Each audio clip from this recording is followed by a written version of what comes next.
The committee will come to order.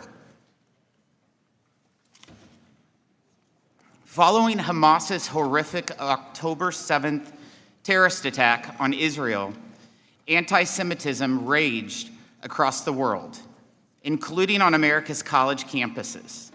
This committee moved swiftly to investigate this spike in hate by holding a hearing just a few weeks after the attack. Over the last 8 months, Americans have seen how the inaction of university leaders embolden anti-Israel, anti-Jew, and anti-American radicals on college campuses.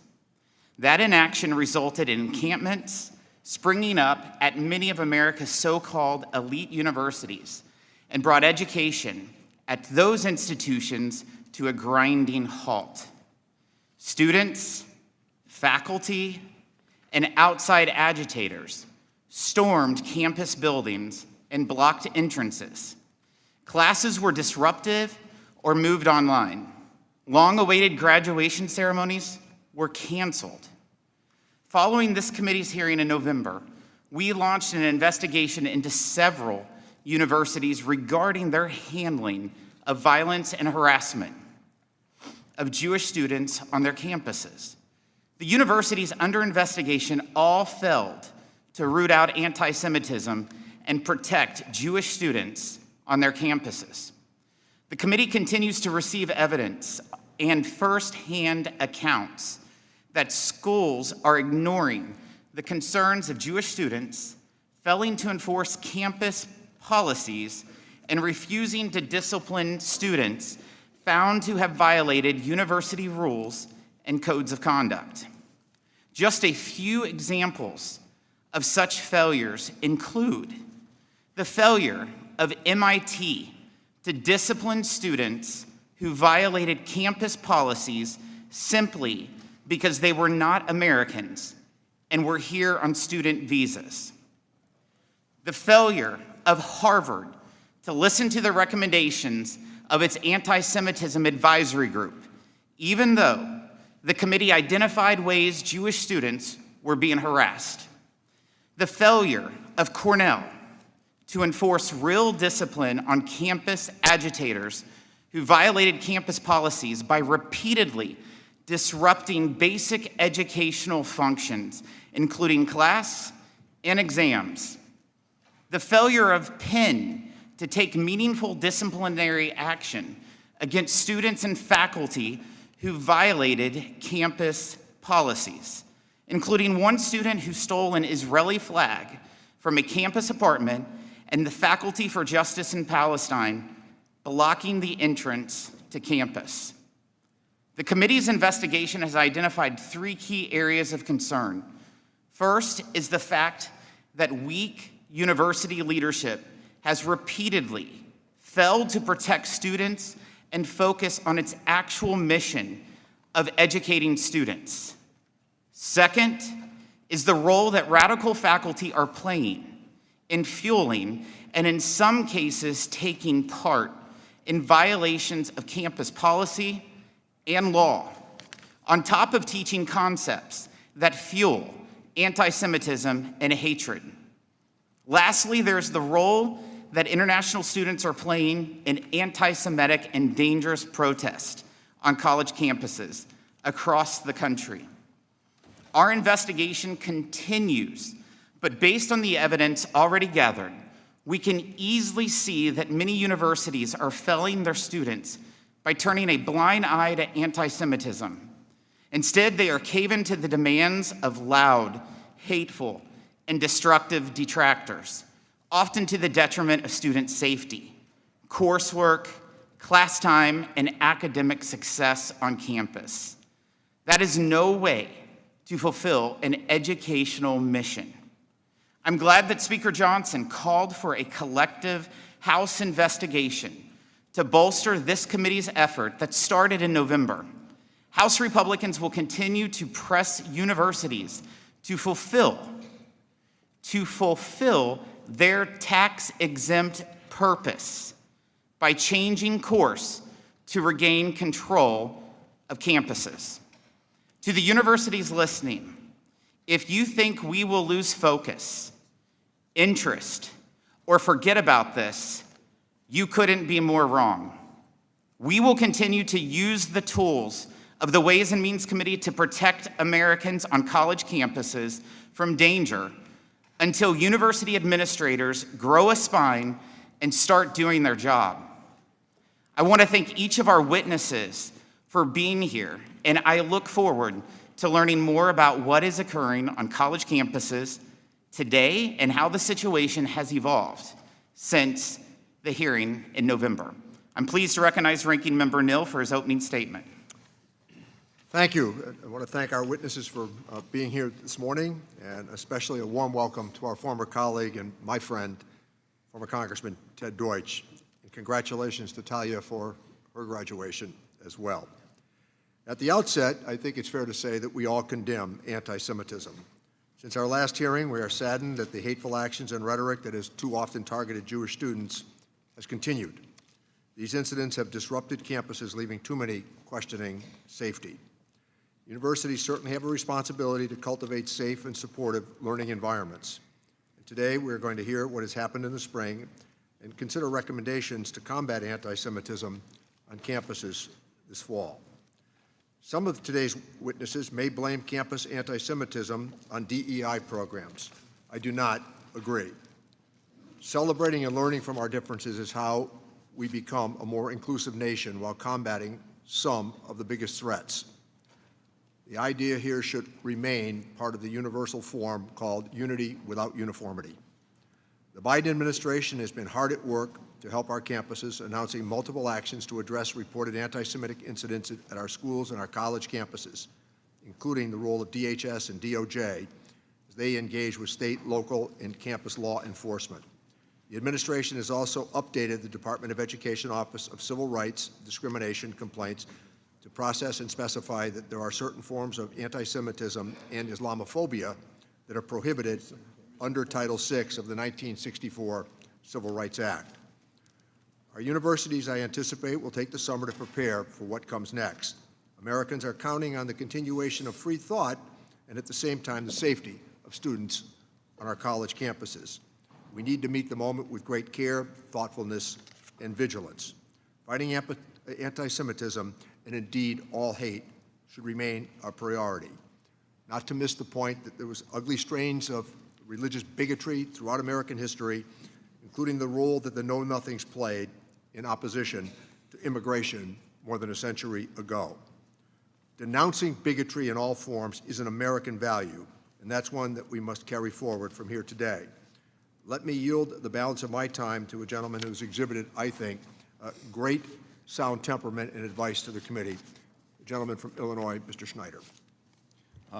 Thank you, Ranking Member Nill, and welcome.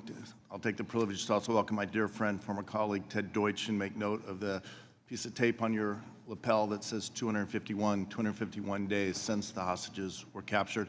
And to Talia, I extend congratulations to you and your family on graduation. Graduation from Columbia, which has been at the center of much of what we are talking about today. And it's not surprising. It's not something that happened overnight at Columbia. It's an issue that has festered there for a very long time, but was accelerated following October 7th. And we'll talk more about that today. What should every young person be able to rightly expect when attending college or university, often leaving the safety of their home communities for the first time? To be educated, to learn the lessons and skills to prepare for a successful, fulfilling career in life. To be intellectually challenged, including having some of their core beliefs, their most closely held truths, proven wrong. But also to be safe in their person, in their spirit, in their ability to learn and grow, to step out of their comfort zones and expand their horizons. What we have seen on campuses across the country since October 7th is an explosion of anti-Semitism, often in its most vile forms, specifically targeting Jewish students under the guise of anti-Israel or anti-Zionist protest. According to the ADL, we saw a nearly 400% increase in anti-Semitic incidents in just the first few months after October 7th. And the rate only accelerated in the spring as the weather improved and the protesters moved to occupy campuses. To be clear, Being anti-Israel is not necessarily anti-Semitic, any more than being opposed to the policies of any other country or government. However, delegitimizing Jews' aspiration for a state in their national homeland, a land in which Jews have continuously lived for 3,500 years, is absolutely anti-Semitism. Excluding Jewish, Israeli, and pro-Israeli students from classrooms, public spaces, and organizational activities on campus is anti-Semitism. Vandalizing the homes, offices, or rooms of Jewish administrators, faculties, or students is anti-Semitism. Our colleges and universities should be safe places for learning and growth, not hotbeds of hate and discrimination. Too many Jewish students on campus have been targeted as individuals and collectively. This is not about free speech. I will defend everyone's right to stand at the Rock at Northwestern or Harvard Yard or the Quad or the center of any school and express their views. But when speech crosses over into hate, to intimidation, to exclusion or isolation, it is imperative that school leaders, including university presidents, but also faculty and even student governments and student leaders, recognize that hate has no place on their campus. Every student, irrespective of religion, nationality, or ideology, must feel safe, and we expect our universities to ensure that they do. I yield back. Thank you. Before I begin, I want to take a moment and acknowledge Dr. Murphy and also Mr. Evans, both valued members of our committee that are not with us because they're both recovering from treatments and procedures. And we'll continue to keep them in our prayers, and we look forward to both of them coming back to our committee very soon. I will now introduce our witnesses.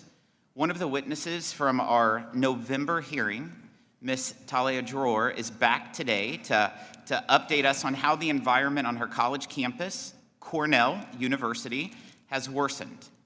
To her credit, despite the sad circumstances on campus, she graduated college a few weeks ago. And on behalf of the entire committee, I'd like to extend our congratulations and welcome you back.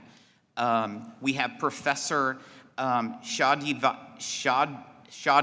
Davidai. Is that, well, it's closer. Like the adjective, I'm going to shy. call you Professor. Professor. He's an assistant professor of business at Columbia Business School. We have Dr. Jonathan Pidluzny, is Director of Higher Education Reform at America First Policy Institute. We have the Honorable Kenneth L. Marcus, is founder and chairman at Louis D. Brandeis Center for Human Rights under Law. And we have the Honorable and former colleague, Mr. Ted Deutsch. Welcome back to the House. He's the Chief Executive Officer at American Jewish Community. Thank you all for joining us today. Your written statements will be made part of the hearing record, and you each have 5 minutes to deliver your remarks. Mr. R., you may begin when you are ready. Chairman Smith, Ranking Member Neal, and members of the Ways and Means Committee. Thank you for inviting me back to testify today. My name is Talia Dror. I'm a recent graduate of Cornell University. 7 months ago, I described how directly after the October 7th attacks, my campus erupted in celebration. I explained how the anti-Semitic environment fostered by pro-Hamas students, professors, and administrators led to a Cornell student threatening to bomb our kosher dining hall and slaughter every Jew on our campus. I am here today to tell you that since then, blatant violations of Cornell's code of conduct continue, appeased and rewarded by my university. Now, these violations have been exposed for what they truly are, expressions not just of Jew hatred, but of a burning hatred for the United States itself. In December, students occupied our main building, vandalizing it with genocidal slogans and hoisting a Palestinian flag on an American flagpole. In January, student protesters chanted, "Houthis, Houthis, make us proud, turn another ship around."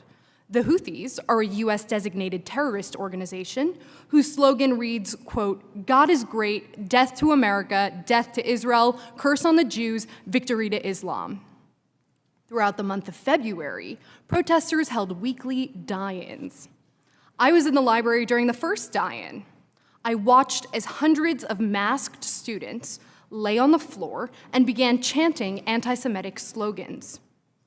As I watched alongside visibly disturbed students, I saw an administrator just standing there and watching, doing nothing to enforce Cornell's policies. A Jewish freshman who was studying there recognized me and began sobbing in my arms. As I held this girl, whose name I did not even know, I realized the gravity of the moment. Cornell's administration has made a decision to protect hateful radicals at the expense of everyone else. In the following weeks, Cornell's policy of appeasement resulted in classes constantly being canceled and exams needing to be moved as the pro-Hamas group wreaked havoc. Anti-American students stifle intellectual disagreement by threatening anyone who does not conform to their orthodoxy. On March 3rd, a Jewish student was accosted by a fellow student who approached her and yelled, "Effing Zionist scum. Yeah, I've seen you around, genocidaire. God forbid a Zionist feel unsafe."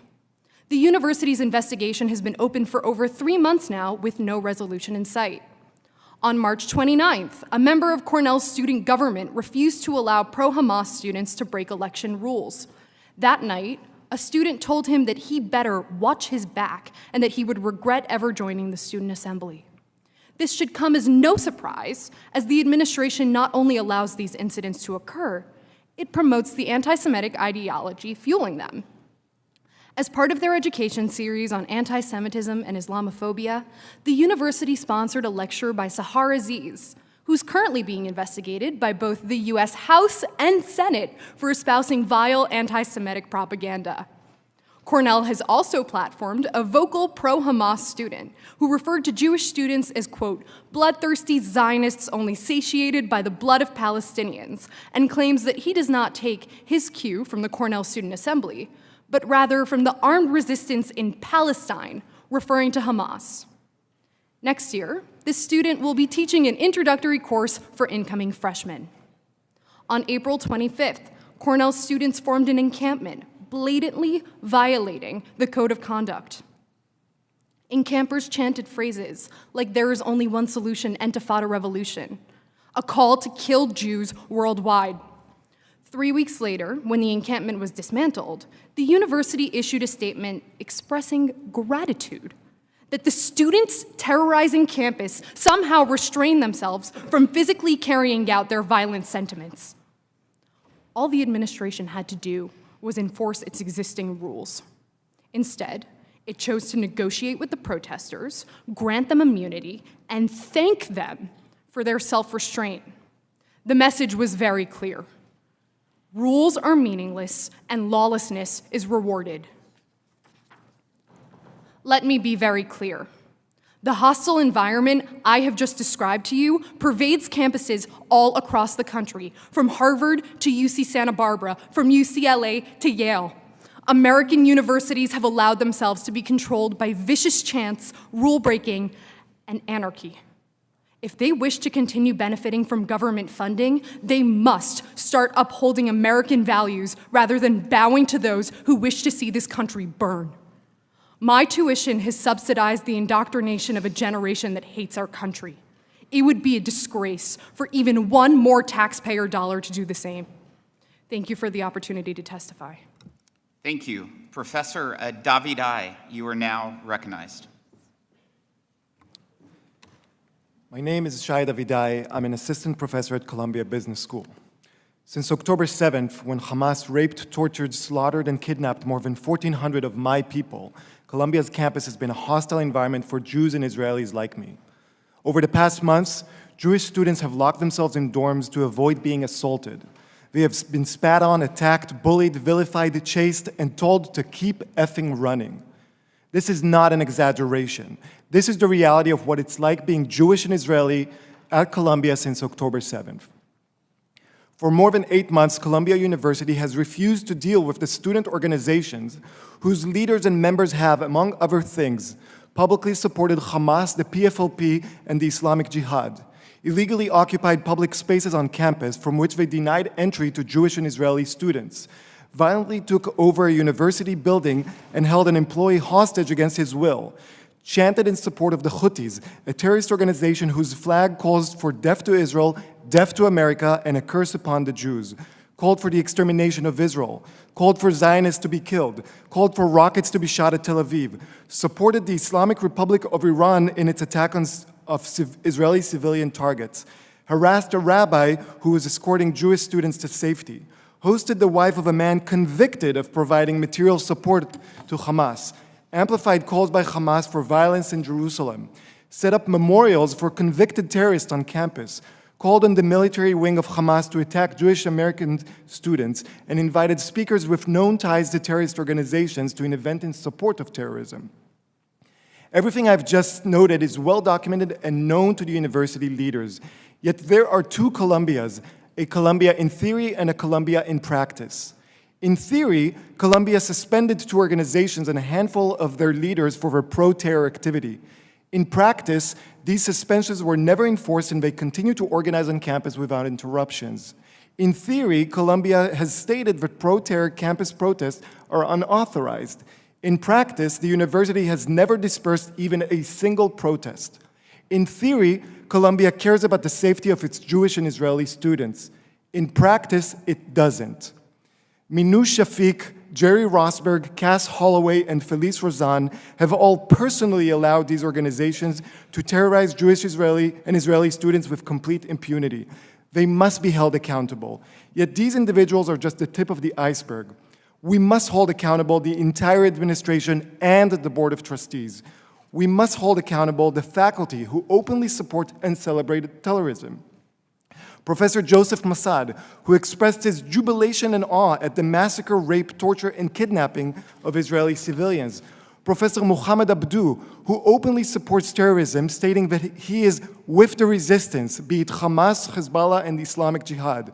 Professor Catherine Frank, who has justified terrorist attacks against Israel and has claimed that Israelis are a danger on campus.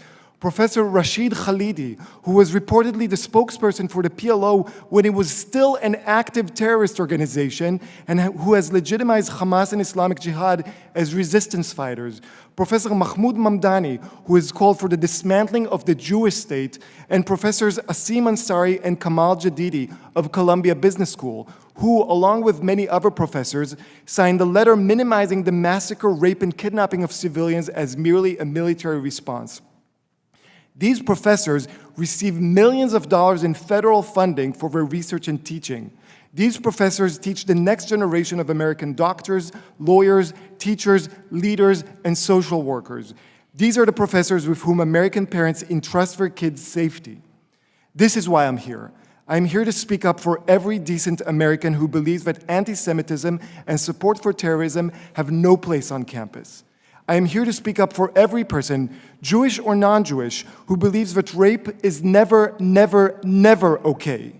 I am here to speak up for the future of higher education.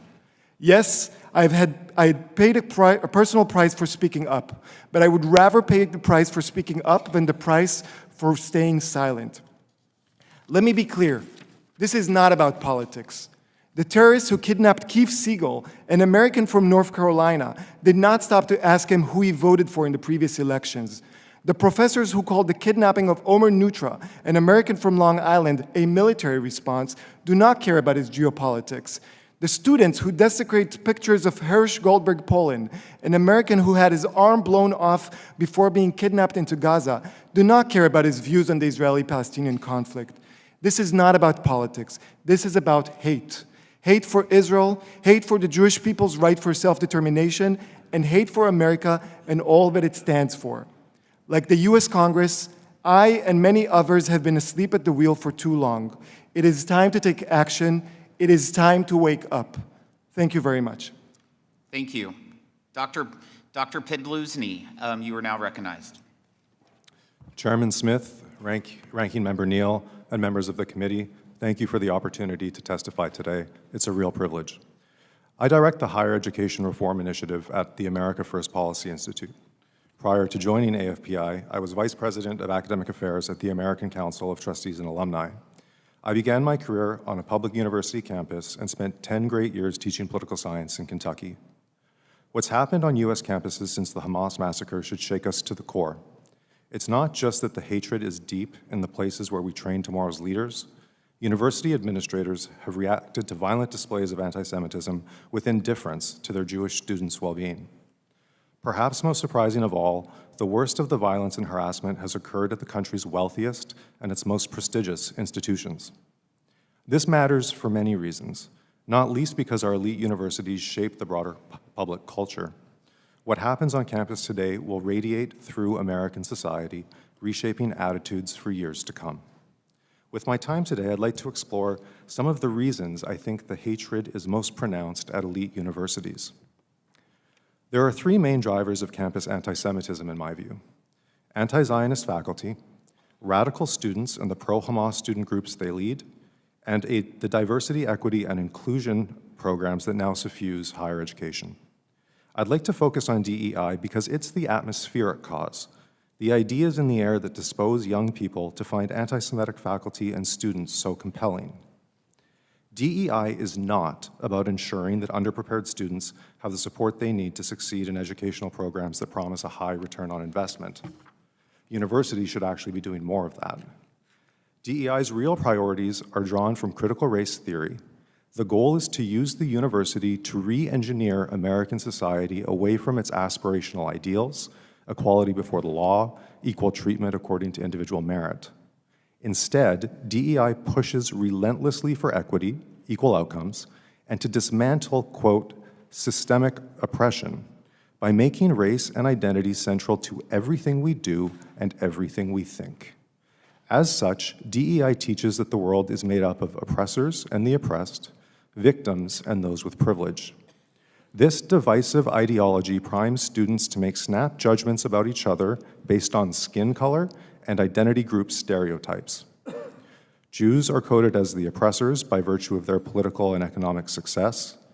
This is what creates a kind of permission structure for students to join in with the true radicals cheering for the Hamas terrorists who deliberately kill children and rape hostages. Major universities spend tens of millions of dollars each year on DEI, and their armies number in the hundreds. This helps to explain why anti-Semitism is more pronounced on elite campuses. They have been funding what drives it for over a decade. 4 points in closing will give perspective on how this relates to higher education finance. First, of the 12 wealthiest private universities by endowment value, 11 had anti-Semitic encampments or arrests. In 2022, Harvard's endowment hit $53 billion. Columbia's topped 14. The 300 private schools with endowments valued at more than $100,000 per student together control well over $500 billion, war chests that receive supremely favorable tax treatment. Second, elite universities receive billions in federal grants and contracts every year. To be sure, these programs fund important research, but universities also receive indirect cost reimbursements as high as 69% on top of the programs funded. That's unrestricted revenue that can be spent on other priorities. In 2022, Columbia took in $1.2 billion in federal grants and contracts, and again, all but one of the top 12 private university recipients of federal grants saw anti-Semitic arrests or encampments this spring. Third, foreign money has been flowing to elite universities for decades. In recent years, the sums have been enormous. For example, $1.8 billion since 2014 for Cornell, and that's just from Saudi Arabia and Qatar. Last, elite universities enroll thousands of foreign students who generally pay full freight. It only takes a small number to spark violent and menacing protests. Our analysis revealed that out of the 111 universities with anti-Semitic encampments and/or arrests this year, 20 have student bodies consisting of more than 20% foreign students. 13 campuses surpass 25%. In conclusion, the spasms of hate that have convulsed elite universities demonstrate that existing accountability structures are insufficient. Immense public investment in higher education rightly makes this an important subject for congressional oversight. It also gives the Congress several powerful policy levers to effect positive change. Thank you. Thank you, Mr. Marcus. Chairman Smith, Ranking Member Neal, distinguished members of the committee, Thank you for inviting me to join you. I'm Kenneth L. Marcus, chairman of the Louis D. Brandeis Center for Human Rights Under Law and former Assistant Secretary of Education for Civil Rights. Over the last 20 years, I have been fighting anti-Semitism on college campuses, but never seen anything like what we have experienced since October 7. Even in the year prior to October 7, we saw record levels of anti-Semitism on college campuses. In the 3 weeks following October 7, we saw as many incidents reported to us as in the prior record-breaking year. Over the time since then, and in particular since this committee had its last hearing, what we have seen is a spreading of the extreme and violent situation on a handful of campuses throughout this country.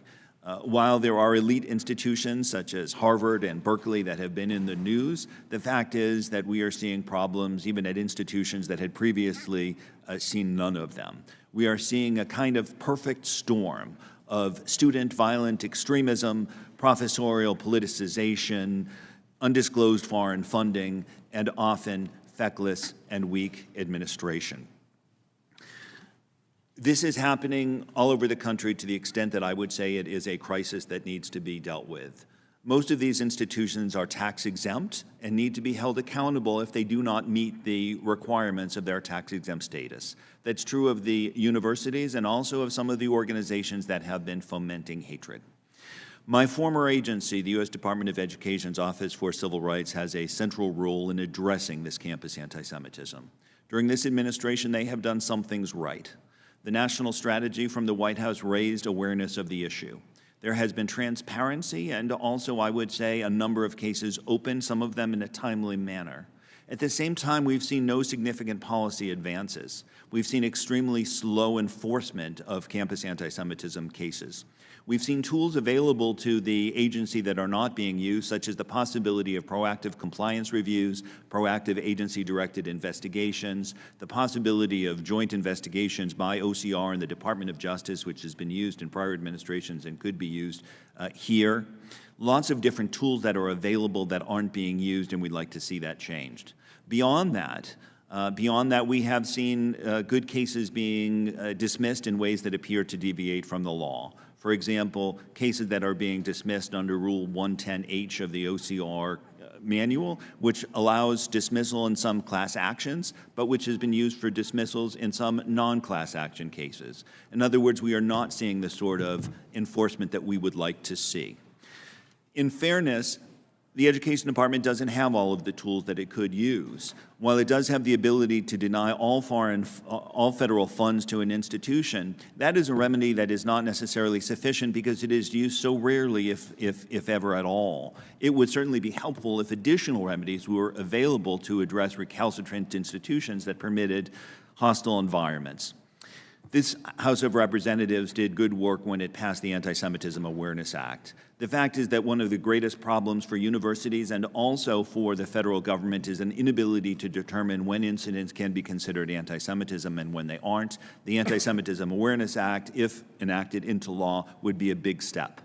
But there are other problems that are still unaddressed. One of the most disturbing problems that we have seen is that when Jewish students try to report anti-Semitism through university grievance programs, they often face retaliation. They are often accused of other sorts of incidents, and those accusations are taken seriously. Retaliatory claims and counterclaims have to be addressed as well. Beyond that, we need to look at joint compliance, national initiatives, and investigation into those groups that have at least the appearance of potentially advancing terrorism.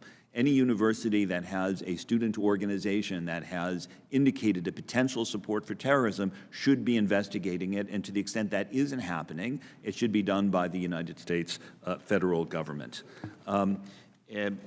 Given the importance of tax-exempt status for institutions that receive it, I think that it is entirely welcome that this committee is looking into this issue and that there is room for strengthening the protections that we have for our students. I thank this committee for its attention and thank you for including me in this hearing. Thank you. Congressman Deutsch, you're recognized. Chairman Smith, Ranking Member Neal, members of the committee, it's an Honored to be before you to testify in this body where I served alongside many of you for 7 terms. Today I'm here in my capacity as CEO of American Jewish Committee on the heels of our global forum where 2,000 Jewish leaders, including hundreds of young leaders from around the world, convened. And what's happening on university campuses in the United States is the threat that everyone from all of the 55 countries represented expects us to confront, because our Jewish students and faculty are on the front lines of the battle against dangerous anti-Semitism. Protests in the weeks after 10/7 featured students and faculty celebrating terror, unapologetically declaring Hamas's barbarity to be exhilarating and glorious and liberating. Over winter break, the Jewish community held its collective breath, hoping the temperature would be turned down on college campuses. Instead, we witnessed a doubling down in the spring, as Talia and Shai both spoke powerfully too.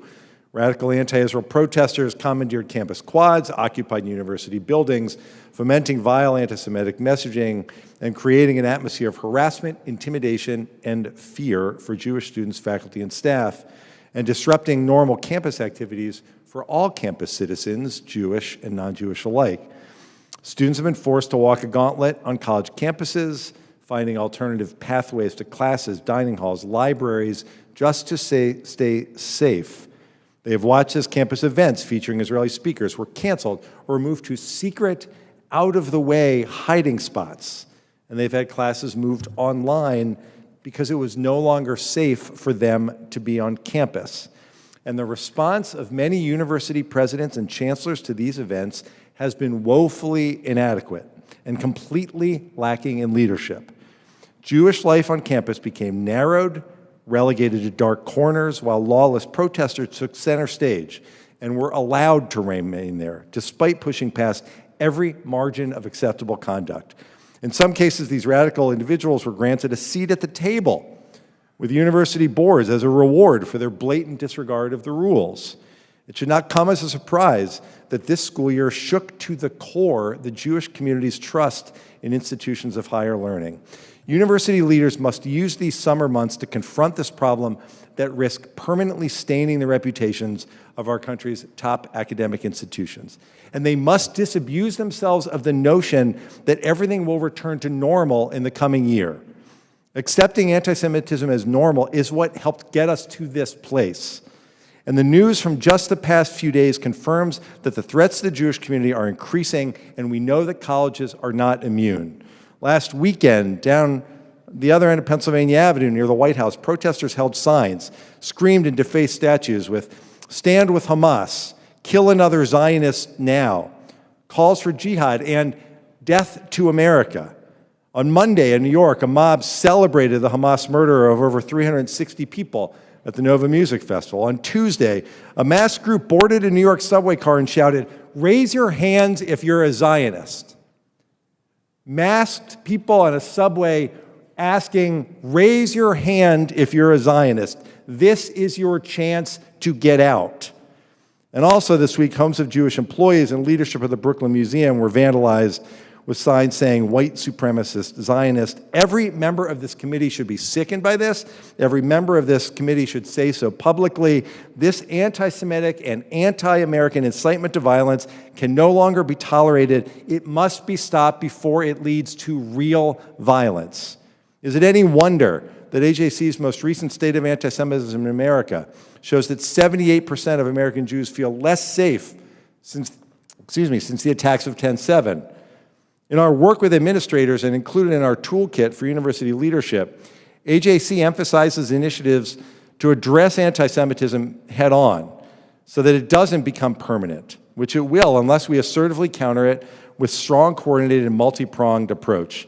With this in mind, we recommend that schools update their codes of conduct and actually enforce their own rules, include anti-Semitism education and training for their entire communities, return to centers of fact-based exchange, ensure the physical safety of Jewish students, and university presidents should announce that they will open Title VI compliance offices, much like they have Title IX offices. The House has passed the Anti-Semitism Awareness Act, And I encourage you to support and pass the Countering Anti-Semitism Awareness Act, which would help strengthen federal efforts to counter anti-Semitism, including higher education. There are students in your districts being told that their identity as Jews and Zionists is putting their safety at risk. Listen to them. Use your important role as a member of the U.S. House to help them. In closing, please remember, anti-Semitism is not just a threat to the Jewish community. It's a threat to our democracy. This moment is not just about anti-Semitism, it's about the society that we want to live in. We must hold schools accountable. We must protect all students, and we must work together in a bipartisan fashion and declare zero tolerance for anti-Semitism. We have seen throughout the history of the Jewish people where anti-Semitism can lead. Now is the time. Act with the urgency this moment demands. Thank you for inviting me back to the House for this very important hearing. Thank you for your testimony. We'll now move to questions. Mr. Orr, you testified before our committee during the past fall semester about your experience with violent threats and harassment and other anti-Semitic behavior on Cornell's campus. You recalled being terrified, knowing that as an outspoken Jewish leader, you could likely be identified and targeted by anyone seeking to do harm. Did you feel the same way during the spring semester that just completed? Thank you, Chairman Smith. Thankfully, there were no more expressed death threats against Jewish students this semester, but watching the widespread acceptance and normalization of anti-Semitism kind of created a different type of fear in me. Watching myself and fellow Jewish students begin to develop an "it could be worse" mentality. We could be getting stabbed in the eye like my friend Sahar at Yale did, or be told that we deserve to go back to Poland like my friend Shai did. I began to realize how dangerous it is to become desensitized to this form of bigotry and hatred. Professor Davidai, many of us here have heard about what happened on Columbia University's campus this spring. I'm happy that you are here with us today. So can we hear firsthand from a member of the faculty about what has been going on at Columbia, including the unauthorized encampment, which resulted in police arresting over 100 Columbia students? What do you think are the main factors that led students to feel emboldened to essentially take over Columbia's campus? Thank you so much. That's a great question. I would say that there are two main factors. One is a complete lack of leadership and accountability from the administration. The student organizations and their leaders have seen that they can do whatever they want with complete impunity, that when they break the laws, the university will send out a strong email but will not follow it. When they get suspended, nothing actually is enforced, that they can hold unauthorized protests and won't be dispersed, that they can basically spew out hate, anti-Semitism, and pro-terror rhetoric, and nothing will happen to them. And the second factor is the faculty. There have been many faculty who've not only indoctrinated these students and egged them on to keep going, like Professor Catherine Frank, but many faculty who actually defended with their bodies to stop police enforcement of the illegal encampment. So when you have a mixture of pro-Hamas, pro-Islamic Jihad faculty and an administration that shows no leadership and no accountability, that's what you get. So I think it's safe to say, based on your answer there, that Columbia has not been living up to its obligations to its students and fulfilling its educational purpose. I would say that it didn't even pretend to live up. It's not that Columbia can't, it's that Columbia won't. Columbia won't. And the professors you listed in your opening statement, that's extremely disturbing. Thank you. Mr. Marcus, part of today's hearing is to see what, if anything, Congress can or should do to hold schools accountable and protect students on campus.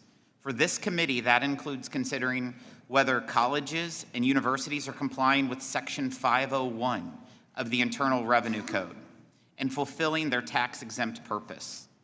For our committees, that may mean, for other committees, that also may mean looking at Title VI and the Department of Education's process for resolving these types of complaints. Based on your experience, do you think it would be helpful if federal agencies had additional tools to use when investigating colleges and universities for alleged violations of anti-discrimination laws? And are there any policy solutions Congress should consider? Yes, Chairman Smith, thank you. I do think that additional remedies are necessary. There is the possibility of lawsuits, but those are expensive and lengthy. The current process at OCR is also somewhat cumbersome and seldom leads to the sort of resolution that really would require fundamental change, nor is the OCR system necessarily built for the sort of crisis that we have today. So for those institutions that are recalcitrant in the face of growing anti-Semitism to which they have shown something like deliberate indifference, I think a more streamlined, quicker process that could lead to issues with respect to tax-exempt status would be a welcome addition to the remedies that are now at play. Thank you. I'd like to recognize the ranking member, Mr. Nill, for questions. Thank you. Mr. Deutsch, give you a chance to answer the same questions that were just offered to Mr. Marcus, and give you an opportunity to discuss safety on campus, what suggestions you would make to take action against anti-Semitism beyond the universal condemnation that you've heard. And perhaps you could talk a bit about your recommendations for integrating anti-Semitism training in many of our institutions. Thank you, Ranking Member Neal. First of all, in response to the question about what can Congress do, the Office for Civil Rights at the Department of Education needs additional resources. The challenges that we've all described are so great. We want and expect the Office of Civil Rights to take necessary action, to begin investigations promptly, and most importantly, to complete them promptly so that accountability can actually be brought to bear. They need additional resources so that they can do that. I mentioned as well the Countering Anti-Semitism Act. There are two ways to address anti-Semitism. One is to identify it, and Congress passed the Anti-Semitism Awareness Act because identifying anti-Semitism is important. That's what the IRA definition does. It's why AJC's worked to pass it so many places around the world and around the United States, and it's what that bill does, and I hope that the Senate will pass that as well. The Countering Anti-Semitism Act strengthens federal efforts beyond that.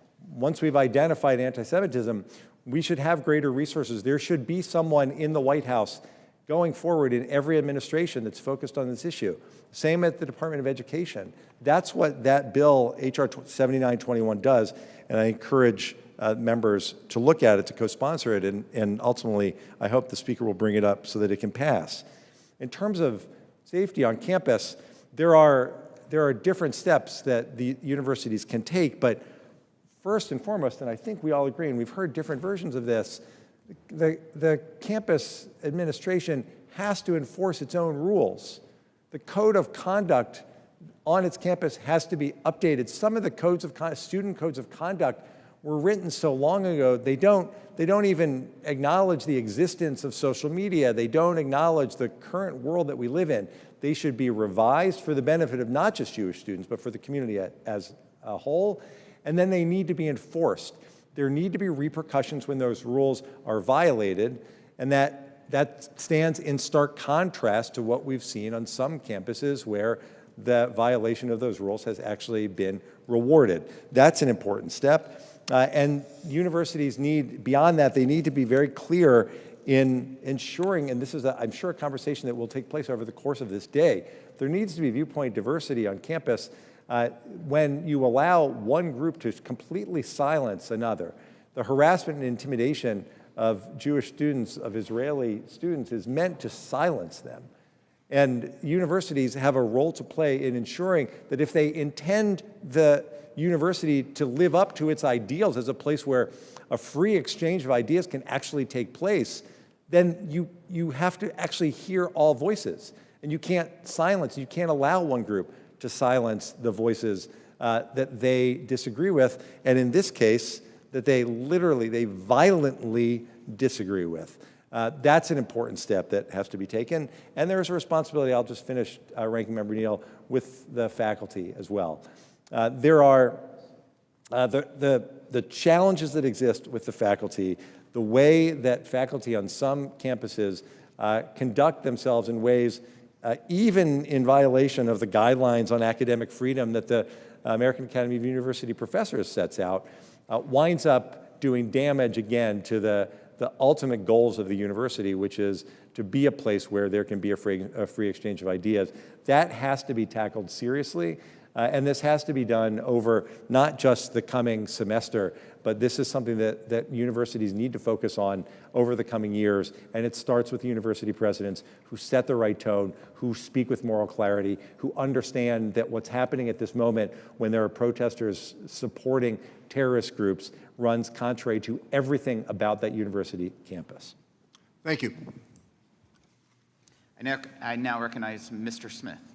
Thank you, Mr. Chairman. Certainly thank you to our witnesses here today as well. This committee's jurisdiction is built around the tax code, obviously, and it's important we conduct oversight to ensure entities receiving tax exemptions or credits through the code are following applicable rules. That concept is not unique to educational institutions. For example, I don't really agree with much of the Democrats' stimulus bill from 2022, but they understood what they were doing when they wrote domestic content requirements into their electric vehicle tax credit. We have historically limited who credit unions can serve and how much they can lend to businesses because they are exempt from tax while banks are not. Even popular individual provisions like individual retirement accounts and 529s have rules about what you can and can't do with the funds in exchange for receiving tax deferral or exemption. Colleges and universities shouldn't be treated any differently. They receive their tax-exempt status on the basis of providing quality education in a safe environment. When they fail to do that, we should all be concerned. I'm chilled by what I hear, not just on the news, but comments here today. Professor Davidai, you've spoken publicly about the radical viewpoints taught by specific professors, I believe, at Columbia. For example, it's my understanding that one colleague of yours, known for anti-Israel positions, recently published a controversial article which described the Hamas attacks as, quote, awesome, end quote, and as a, quote, resistance offensive, end quote. I think you've pointed to some of these. But another Columbia professor published a social media post stating, I'm with Hamas and Hezbollah and Islamic Jihad, end quote. I know that this is not limited to just Columbia. That's certainly my observation.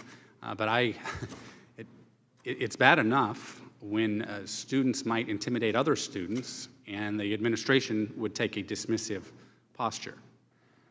When faculty engages in rhetoric such as this, I am extremely concerned. I find it chilling, absolutely chilling, that this situation is what it is. Professor Davidai, from your perspective, how would you say the spread of these viewpoints from faculty has impacted the student population? And if you could elaborate further than what you've already stated in terms of the actual impact on students.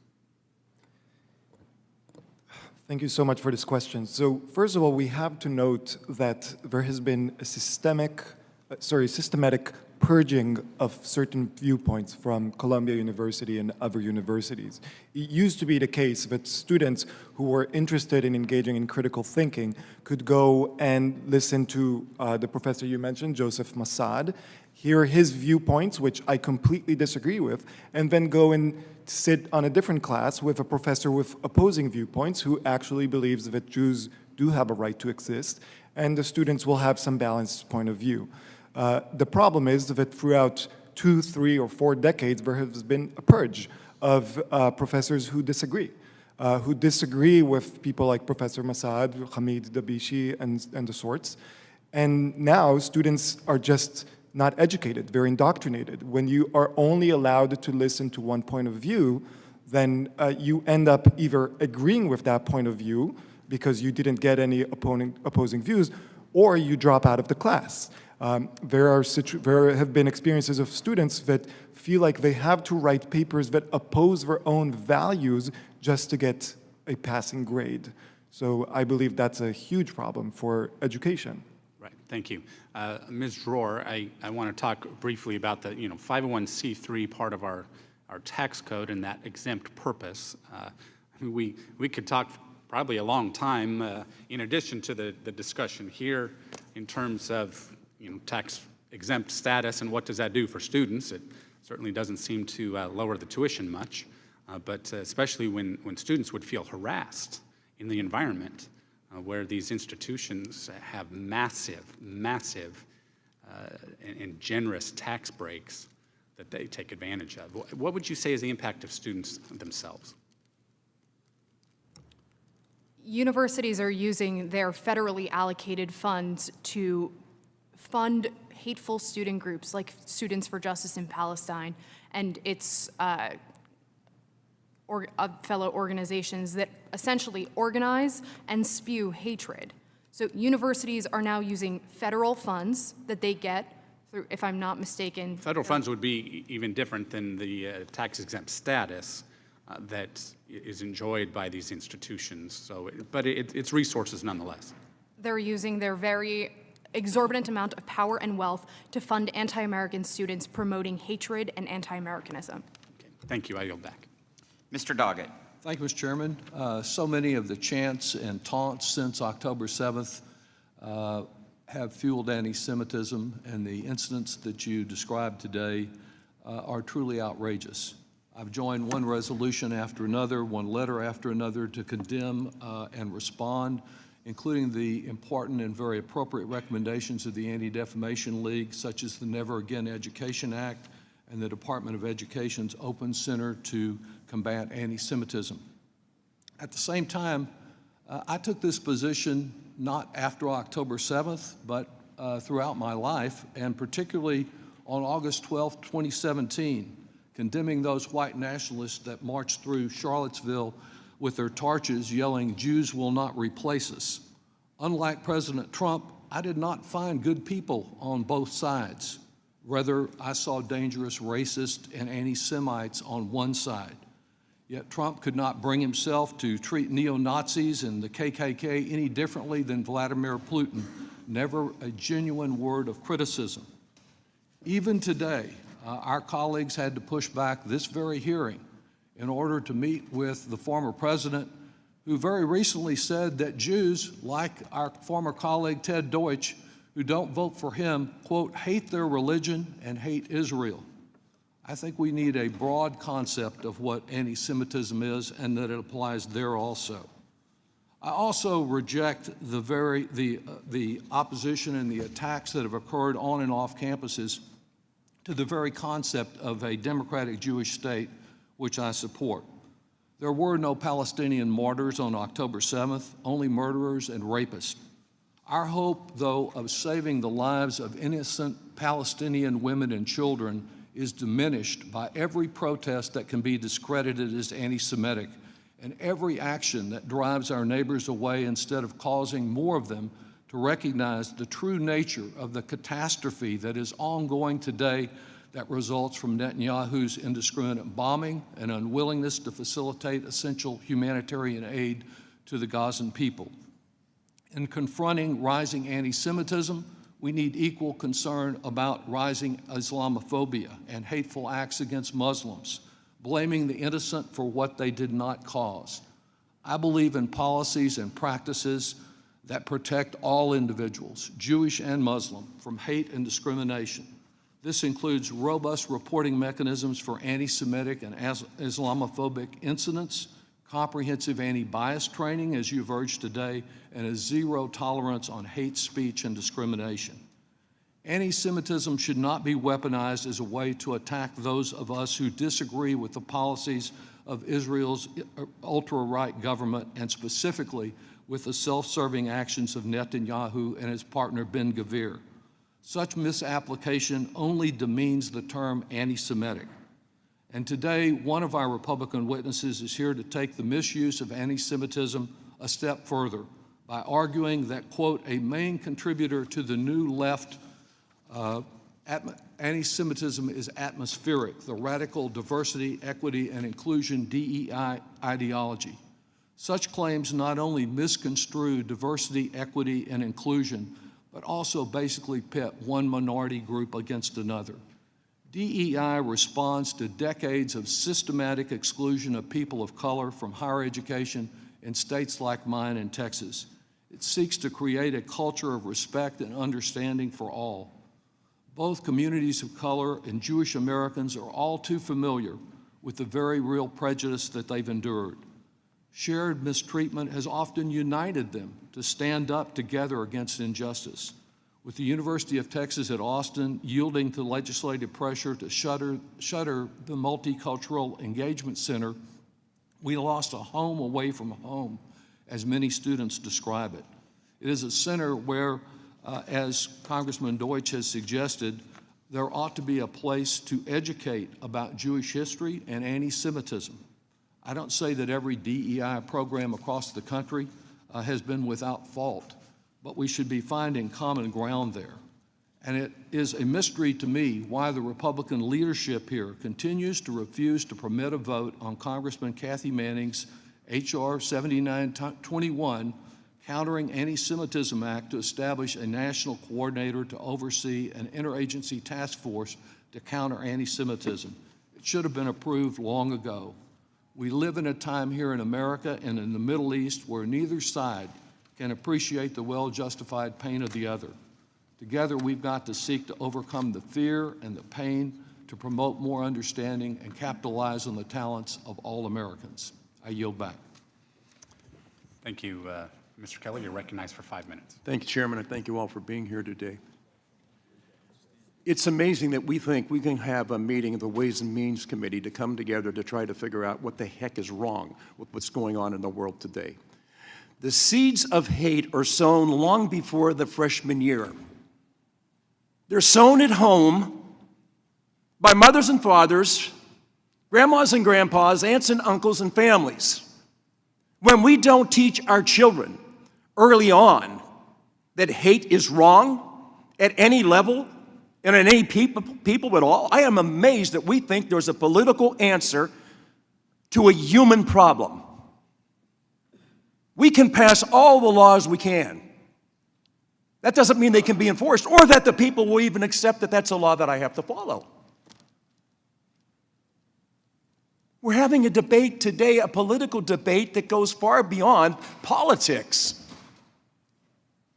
This is absolutely incredible that we think that somehow these seeds of hate that are sown at a very early age and then fanned as the child grows can be corrected by a law. It goes far deeper than that. I think it's appalling that we think we have to call a committee hearing to address something that's so fundamental in the raising of our children. We have destroyed the nuclear family with different government programs.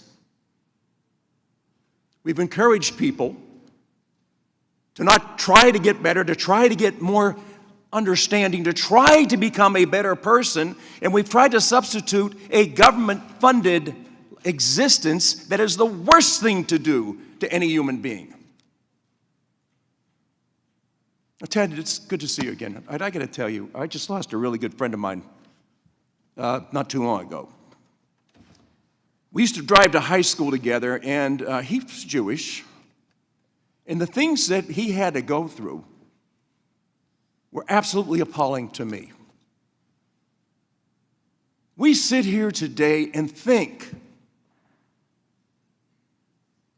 that a law can be passed to outlaw hate. And we know the drivers of most of this stuff that happens at our highest universities, it's funding. My gosh, we can't lose that stream of funding, so let's try to accommodate that. No, what we need to do is quit accommodating the type of behavior that we're seeing taking place, not just here in America, but around the world. It is absolutely appalling that human beings can look at each other and hate each other for something that they believe in. I wish there was a law, and there is a law from a much higher source than men can do on their own.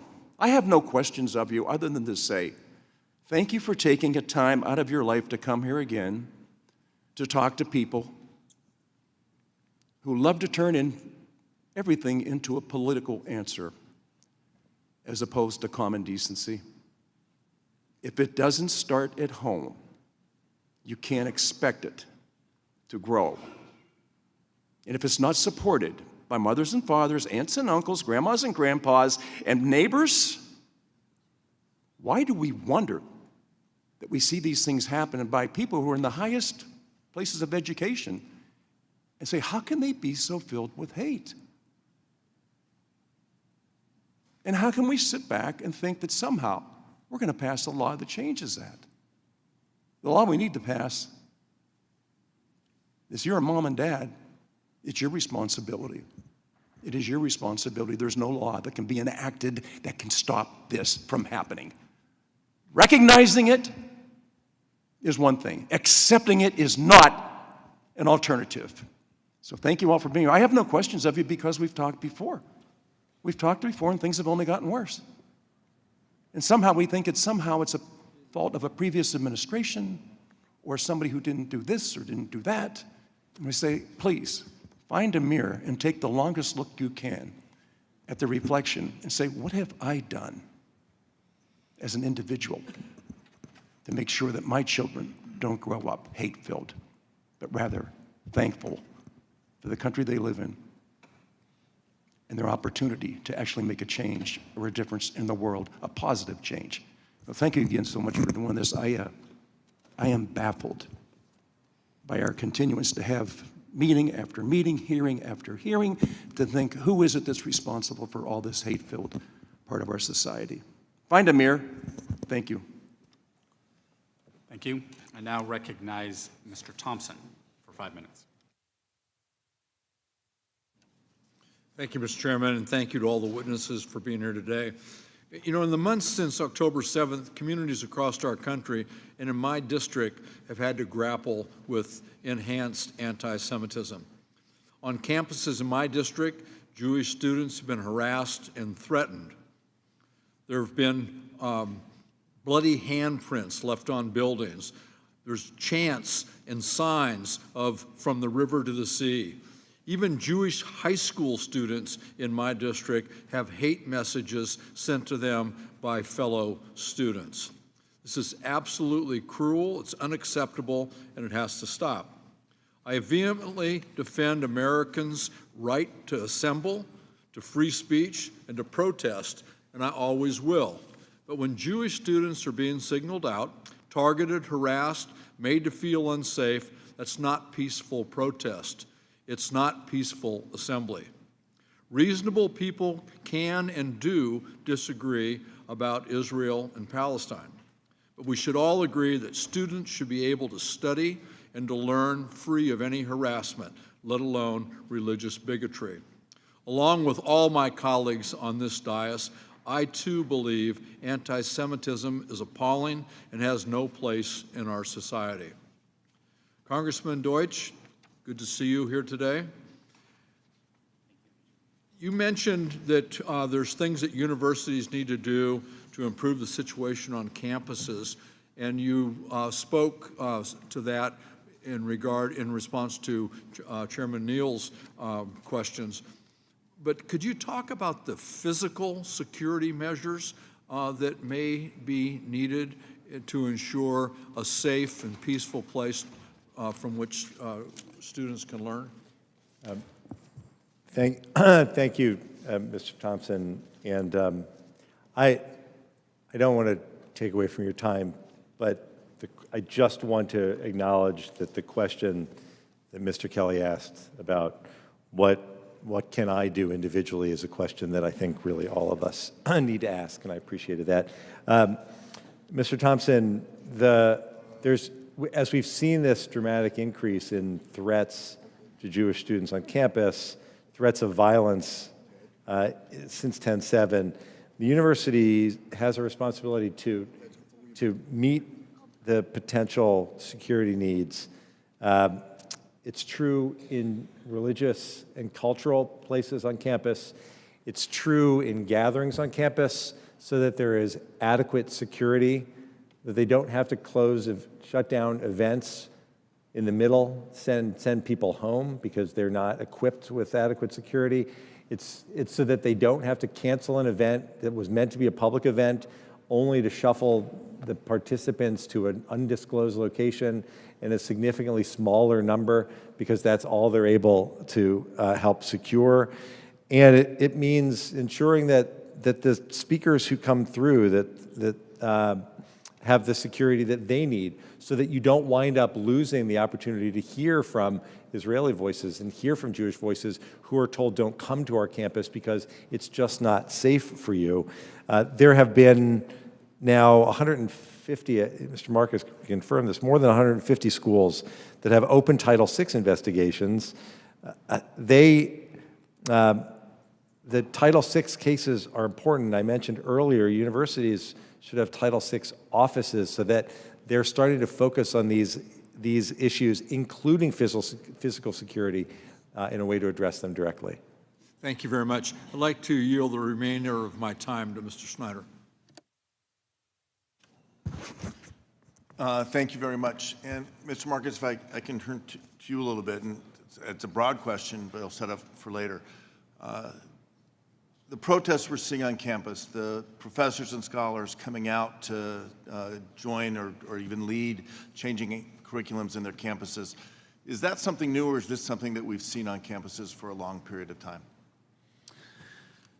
So, Mr. Schneider, we have seen protesters on campus for a long period. I'm talking about the professors, the academic scholars. For example, with the ASA and other associations supporting anti-Israel positions and rhetoric. We've seen protests, but they're protests and they're protests, and we've seen faculty engaged in protests, but not at this level. Now we have a much greater politicization, a much greater polarization, much greater involvement in faculty, and let's admit it, there's a difference between protesting a war in which one could say that there are, issues of justice. It's very different when you look at a so-called protest that began even before the Israeli Defense Forces encroached into Gaza, a so-called protest that began as soon as the Hamas atrocities became publicized. These are not just protests. These are extremist support for terrorist actions. The fact that faculty are supporting that in many cases, this is unprecedented and shouldn't be compared to prior protest activity. Thank you. I yield back. Mr. Schweikert is recognized. Thank you, Mr. Chairman and Ranking Member.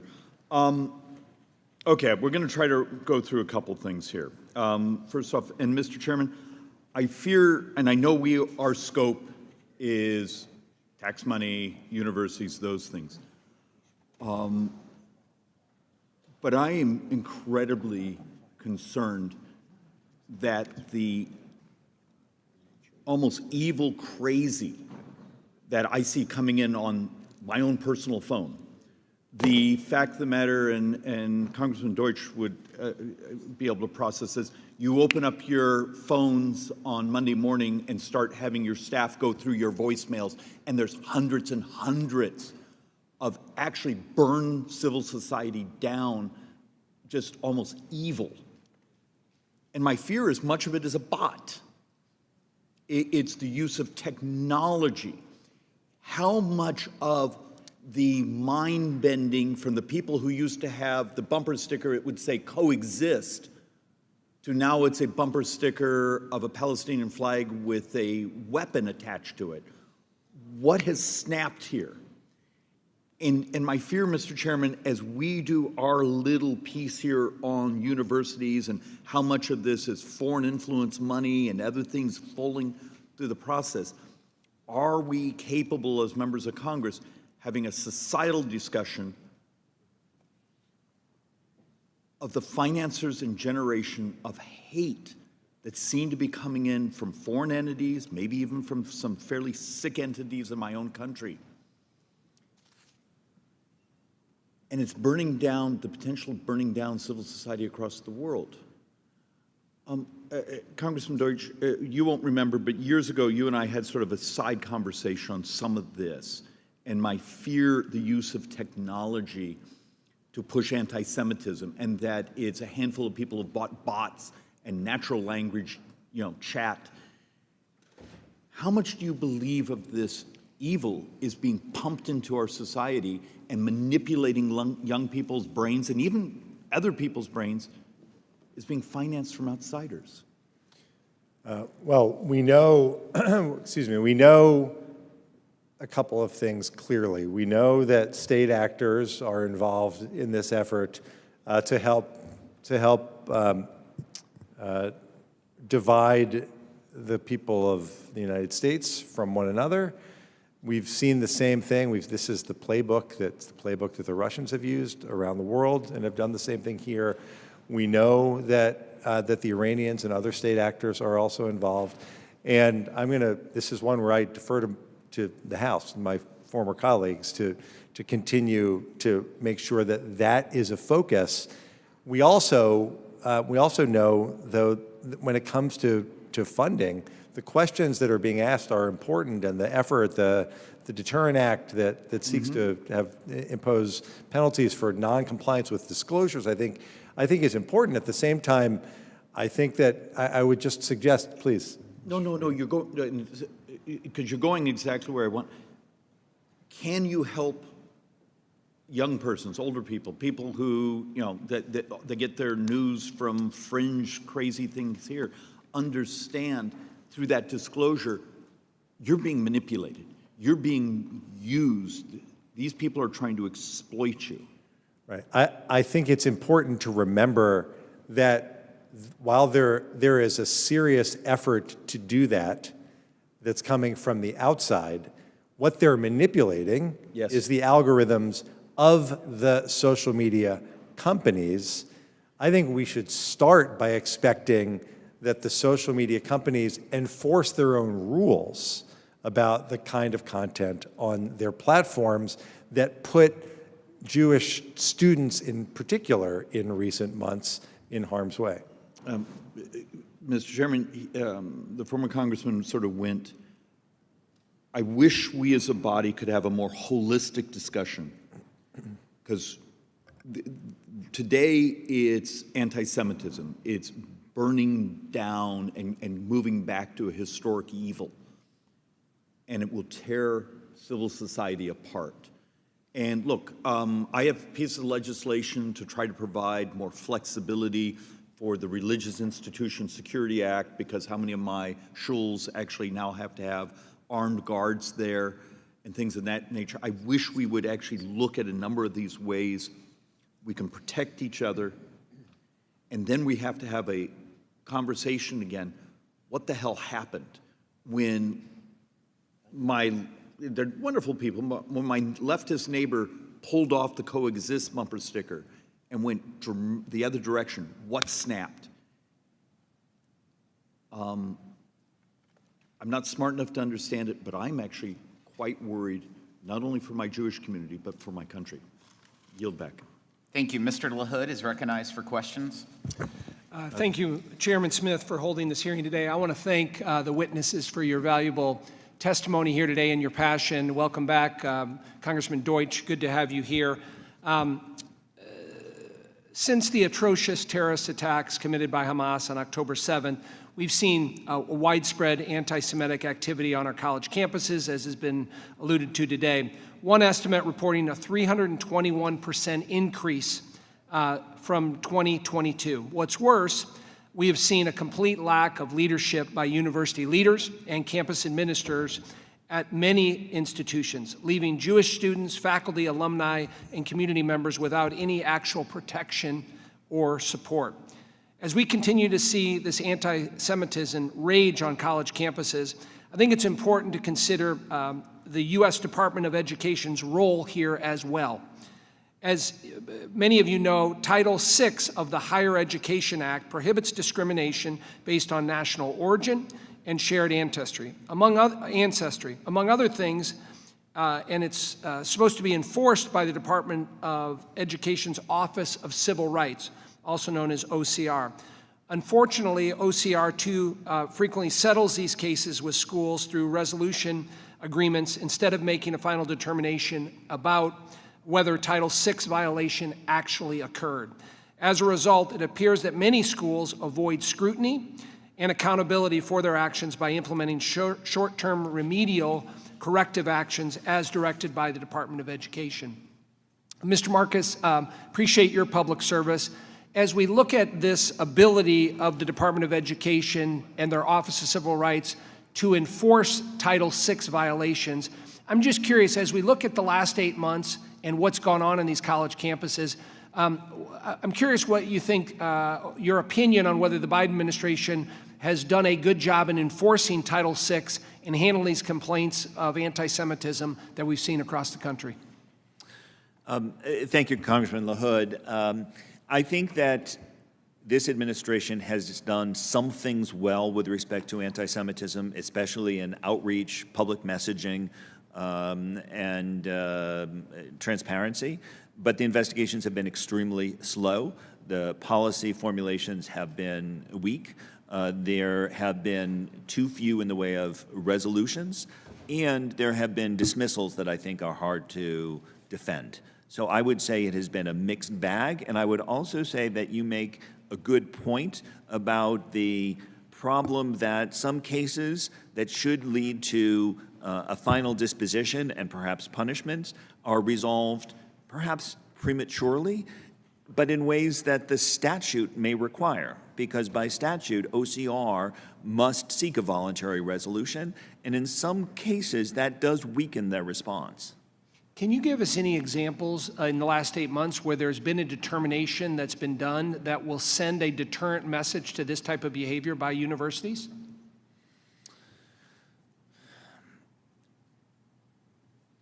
No, sir. Not in the last 8 months with respect to a university.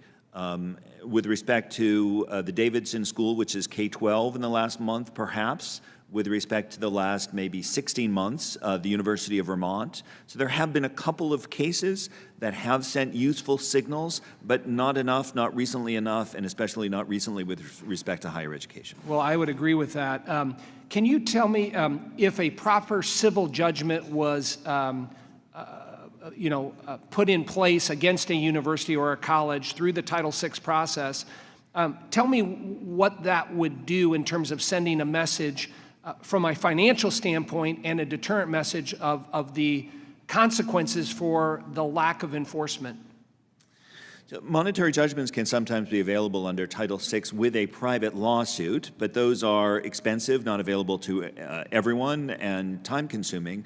Under the OCR process, there are very few instances in which money damages are available. If there were an ability to get money damages, it would presumably provide a nice incentive effect. I think that that would be a useful addition to the process. Is it your recommendation that we ought to think about statutory changes to make the enforcement mechanism stronger and more robust? Yes, sir. The process it's slow, it's weak, and I think it would be useful to consider strengthening it, not just for Jewish students, but for all. Thank you. I yield back. Mr. Larson. Thank you, Mr. Chairman, and I want to thank all the witnesses, especially Talia, and for all you've been through. We appreciate your testimony and your passion and commitment. Also, Mr. Chairman, I want to commend, this is not often on the committee do we see unanimity in terms of the forthright concern about anti-Semitism. And some of the compelling testimony and also some of the compelling questions from our colleagues. along the lines of what a number of members have said, I wanted to ask our former colleague, Mr. Deutsch, especially because you're so familiar with the process. I would like to submit for the record a report from the Department of Education that shows that the Department of Education Office of Civil Rights has received a record number of discrimination complaints while losing department staff. And so that kind of cuts to the question that Mr. Marcus was asked as well, et cetera, and also plays to your response with regard to the administration.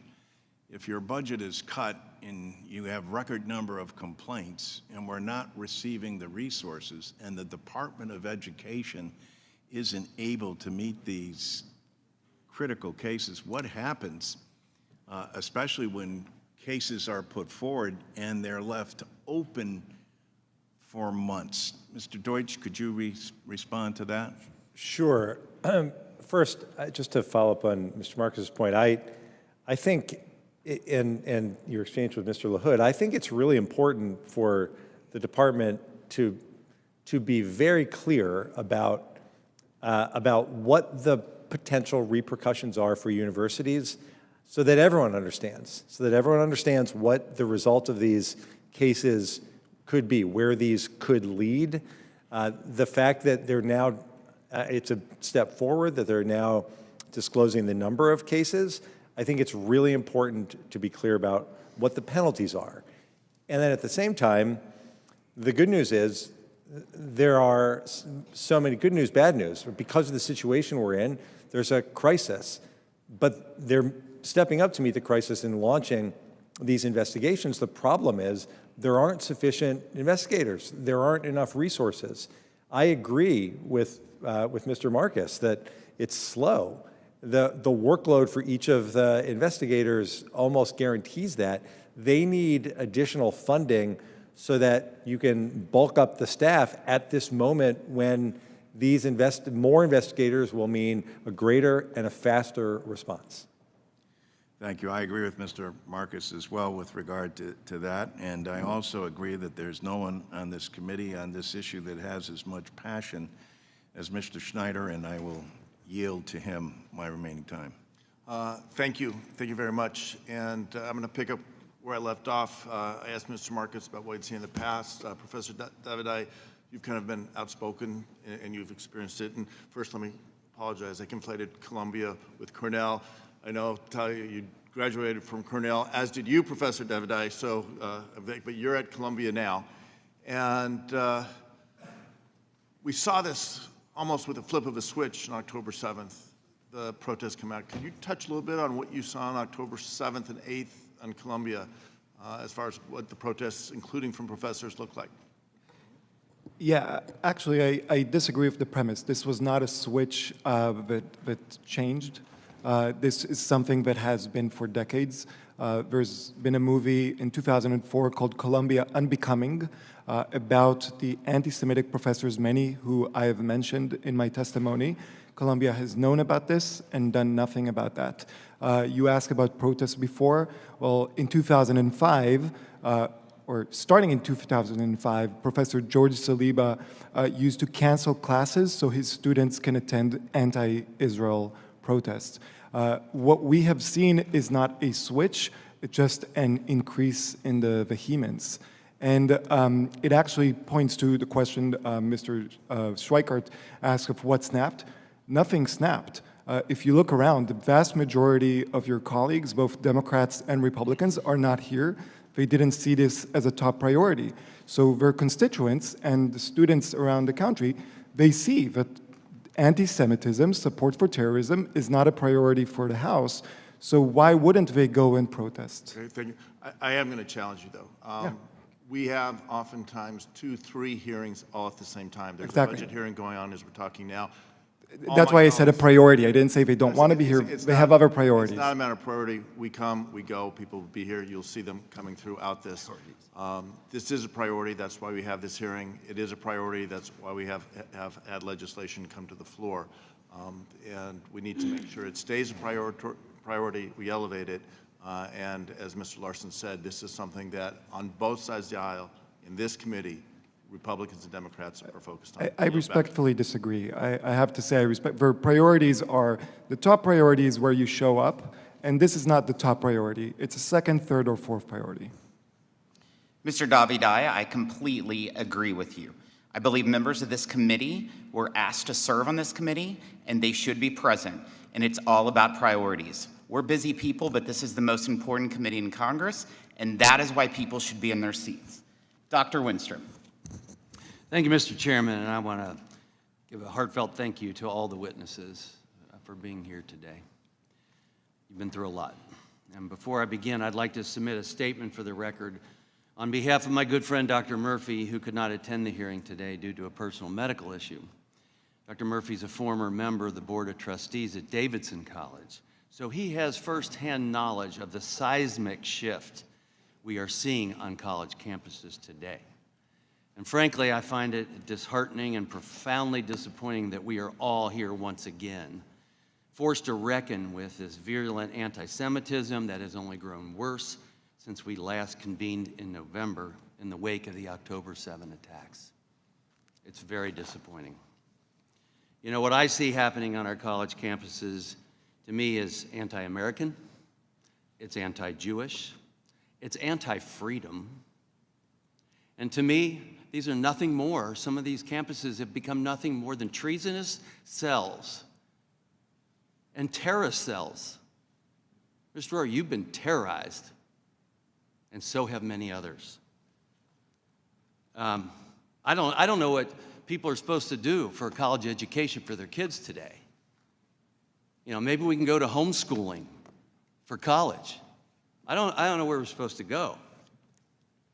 We need to consider where we allow our tax dollars to go. Our president wants to pay off student loans, even for those that hate America. And it's the very taxpayers whose money it would take to do so. What are we doing? You know, it's not just universities. It's throughout. It's in sports. It's everywhere else. I had a NFL running back one time get in my face that I haven't done enough to promote DEI. I didn't see him promoting DEI for his offensive line. It was merit-based, wasn't it? And though many institutions, their intentions may be good, and when we see this in professional sports, you know, not all teams are playing along with the negativity. What I'd much rather see in end zones today is maybe something as simple as love your neighbor. That seems to me to cover it all, and we'd be much better off. So I think about what can we do here in this body? Besides greater awareness, that only goes so far. Professor, you just alluded to that. It's very difficult. But I will say this, and I allow any one of you to answer the question. What would happen if we cut off federal funds to any university that was allowing these types of things to go on their campuses? So I would say that even before you cut it off, their knees will start shaking and change will happen. We have to remember Columbia University is the largest private landlord in New York City, and it is a tax-exempt largest private landlord. They own the land of Rockefeller Center. They own most of Morningside Heights and many of the buildings in Harlem. You know, if only the thought of losing that tax exemption would pass through their minds, you would see no more anti-Semitism. You won't see any misdoing anything on campus because these universities, and I've spent a lot of time in these universities, they're not elite universities, they're expensive universities. All they care about is money and PR.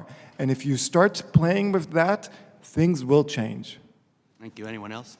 I couldn't agree more, and I would like to actually take this moment to thank Mr. Smith for his investigation. Every single positive action I've seen out of Cornell in the past 7 months have been the result of the pressure of this committee.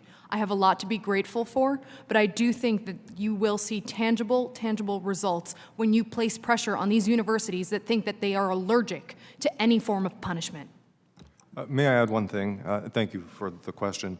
I think the premise behind the tax exemption is that these are institutions that are organized and operated exclusively for educational purposes.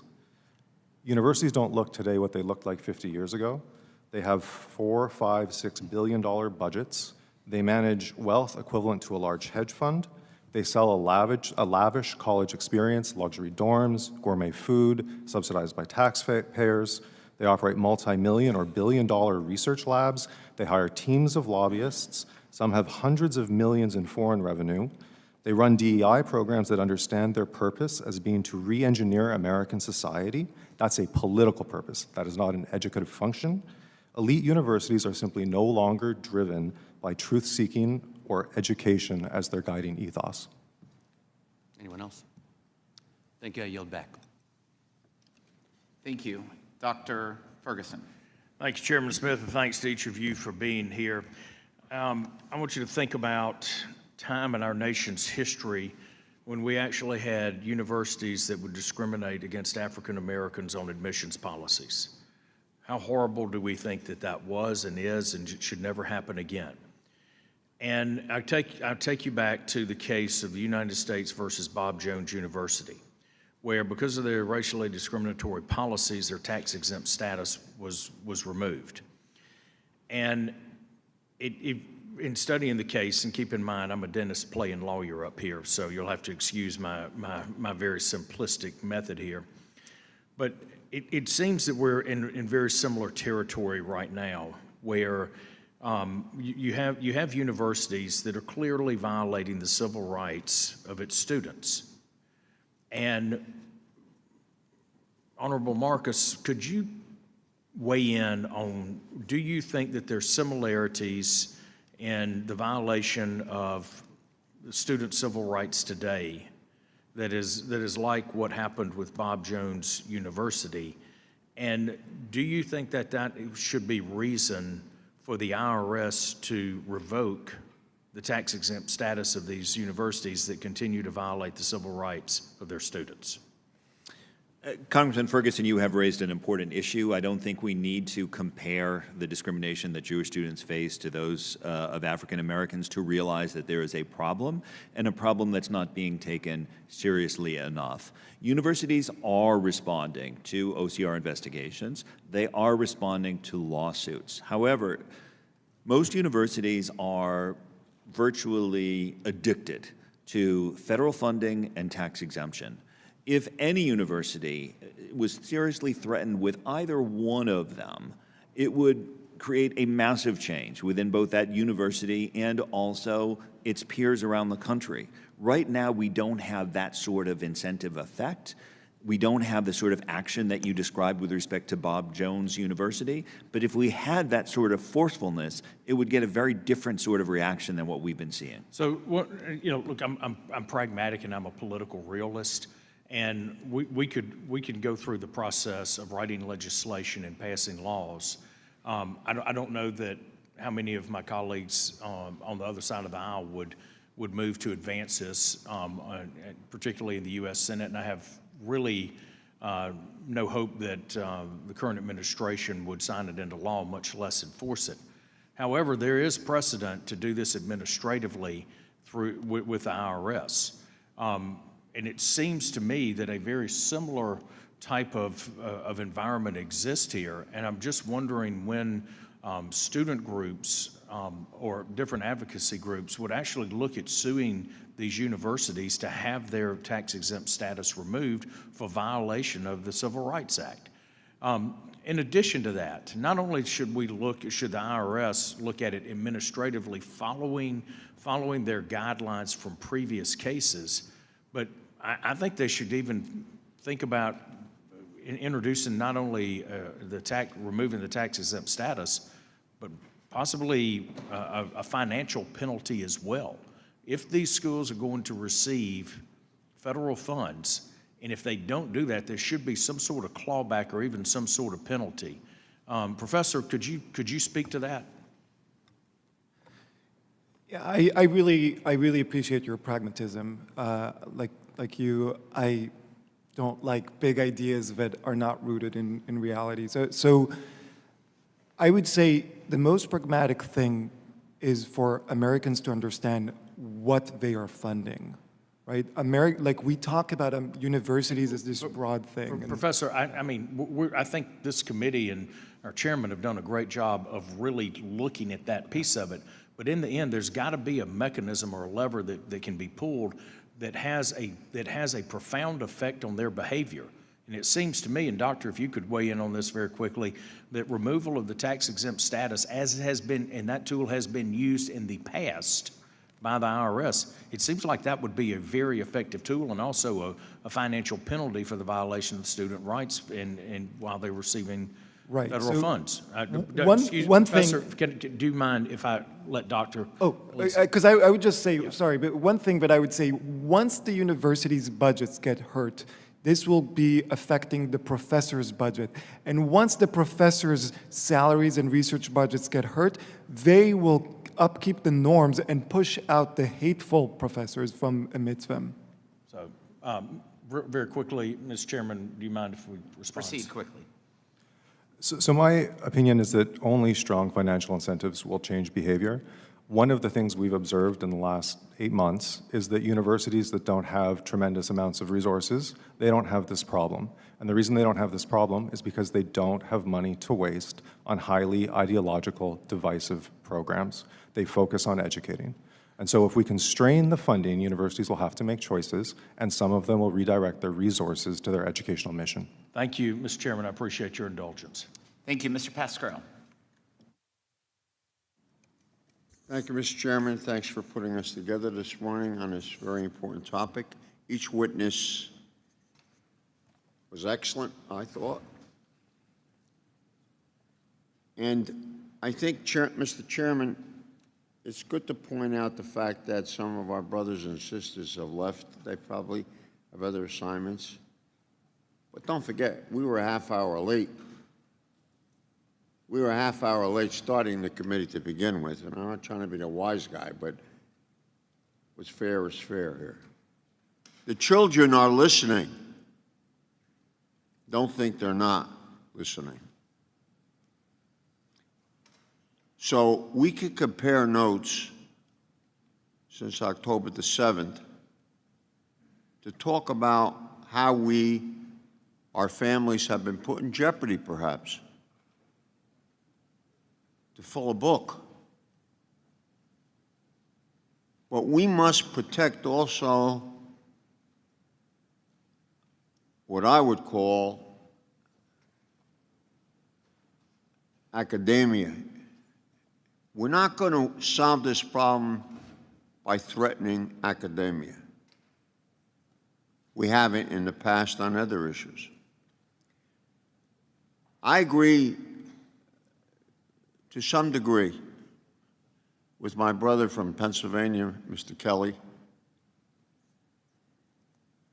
that the law and your heart are two different things. We know that. But we are a nation of laws. We made that decision a long time ago. And balancing those laws is difficult. It's complex. That's why we have a legislature. That's why we have an executive. That's why we have a Supreme Court. Regardless of how you like them or you don't like them, that's why we have three branches of government, to try to check and balance. So you're not going to solve this problem and threaten academia. And free speech is very important and very critical. When it interrupts the comfort of a student trying to learn at a college, we have a right to stand and protest that, to get the institution who allows it to happen to wake up. I think that's critical. I studied the anatomy of what happened in Charlottesville. I studied it very carefully. From the 2 days before it happened till the time when, what was his name? We forgot his name already. James Fields killed a counter-protester, Heather Heyer. Studied it very carefully of what started off. The neo-Nazis that ran the park 2 nights in a row. And what they chanted. Study what they chanted and what it meant. We got major problems here. And you cannot equivocate. You cannot say there's good and bad in each of the groups and everything like that that we heard. Democrats and Republicans have not done the job as they should. But the children are listening. And the first people they listen to are their parents. Listen to what Mr. Kelly said. The parents, us. A wink and a blink gets you by sometimes, but it causes a tremendous amount of damage. Tens of millions of Americans have been shocked, disgusted by the anti-Semitic poison we have seen in college campuses. The displays of many of these campuses are a disgrace. Administrators, faculty at some of these schools have fostered environments of intolerance, ignorance, and cruelty in the name of free speech. In the name of free speech. No, we're not going to solve this by law, but if we quiet and we don't speak up our minds and are not afraid to stand even when the crowd may not be with us. It's easy to talk to everybody who agrees with us. We're in bad shape, worse shape than I thought. So I would suggest, Mr. Chairman, that this be an ongoing situation until not only we cool the waters, but we see progress on the campuses, so that we define what free speech is and what it is not. And when I'm on a campus to learn, and I don't feel comfortable even to go to class, that's horrific. And I will not tolerate it as a legislator, so get rid of me then. Try. Mr. Chairman, thank you. I hope we have another one soon. Thank you. Thank you. Ms. Steele is recognized. Thank you, Mr. Chairman, for hosting this hearing, and thank you for all the witnesses coming in. I'm not here to lecture you because you know more than I do about anti-Semitism and what's going on with the campus, but we must ensure that schools are fulfilling their educational purpose as required to maintain tax-exempt status under the law. But Professor Davidai just said that, just take that tax-exempt status away. I don't think that's enough because we have to do more than that. So my bill, the Deterrent Act, would add transparency, accountability, and clarity to colleges and universities and hold them accountable for foreign funds they receive, and I hope that Senate will pass it immediately because we see that Qatar, pro-Hamas Hamas countries that, they are actually pouring money in, hundreds of millions of dollars to these universities. When we had a hearing at the Education Committee, I asked those university presidents, they're the one raising funds for their universities, and I asked them that how much you received the money from Qatar. They decided not to answer. Actually, they said they're gonna come back to us. But you know what, we didn't get any answers because they all resigned from their positions. So I really wanna see that how much we really pour money into brainwashing our students. Just brainwashing, you know what, we have to teach our kids how to think instead of just brainwashing and spreading these propagandas. So we really have to change these campuses. And another thing is when we actually take tax money away, it's not, as of now, actually, it's not even going to the classes or professors. It goes to the administration. We have these prominent universities has much, much bigger administration than actually this money going into the classrooms. So we have to really watch out that how much is really going to the classrooms and students, that, we really have to change that.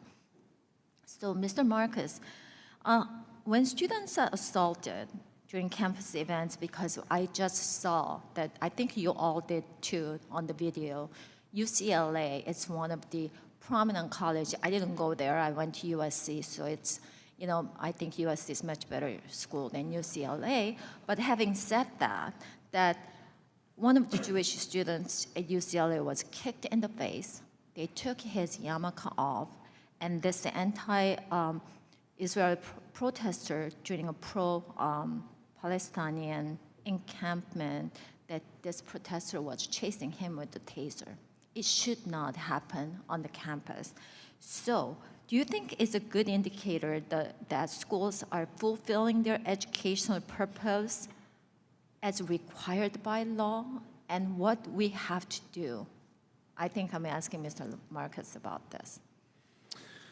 Well, Congresswoman Steele, I think that it's fair to say that when students are assaulted in that way, they are prevented from enjoying an equal opportunity to an education, no question about it. I would also say that on many campuses, there is a permissiveness towards masked students.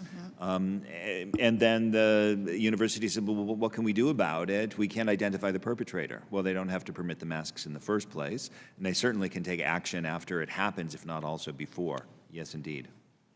How about those that UCLA had the mandatory meeting that lecturer led the students in a free Palestine chant?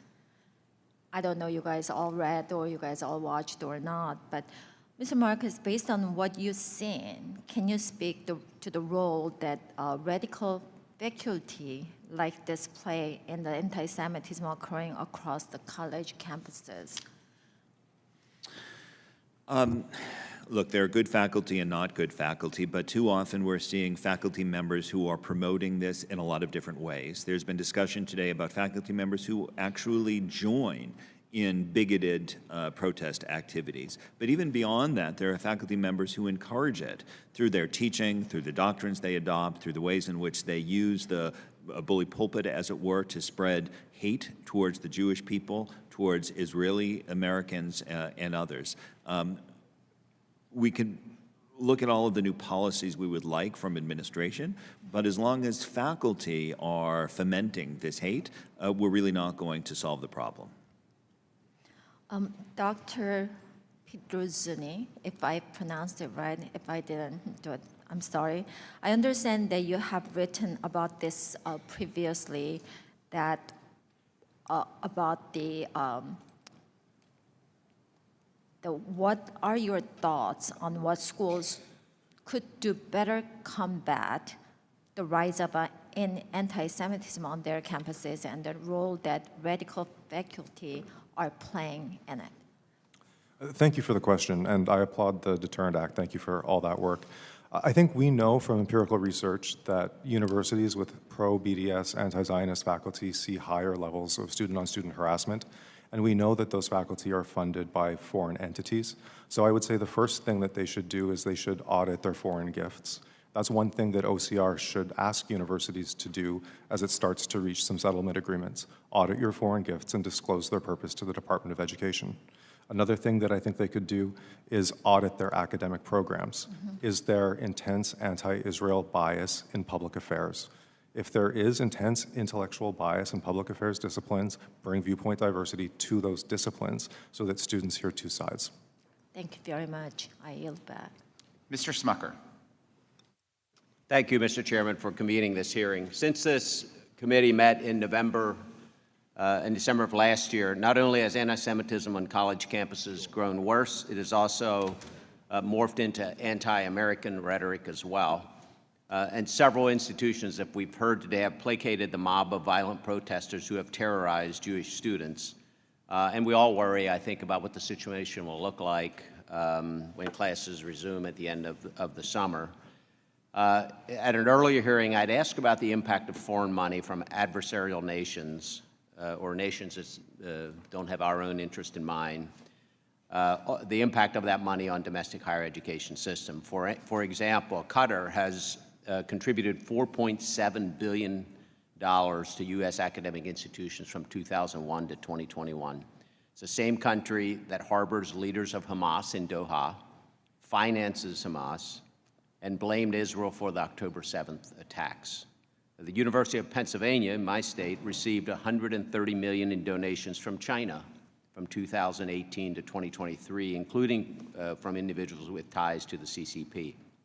And of course, that's the same CCP which has falsely accused Israel of being an oppressor nation and took the side of South Africa in calling Israel's response to the October 7 terror attacks a genocide.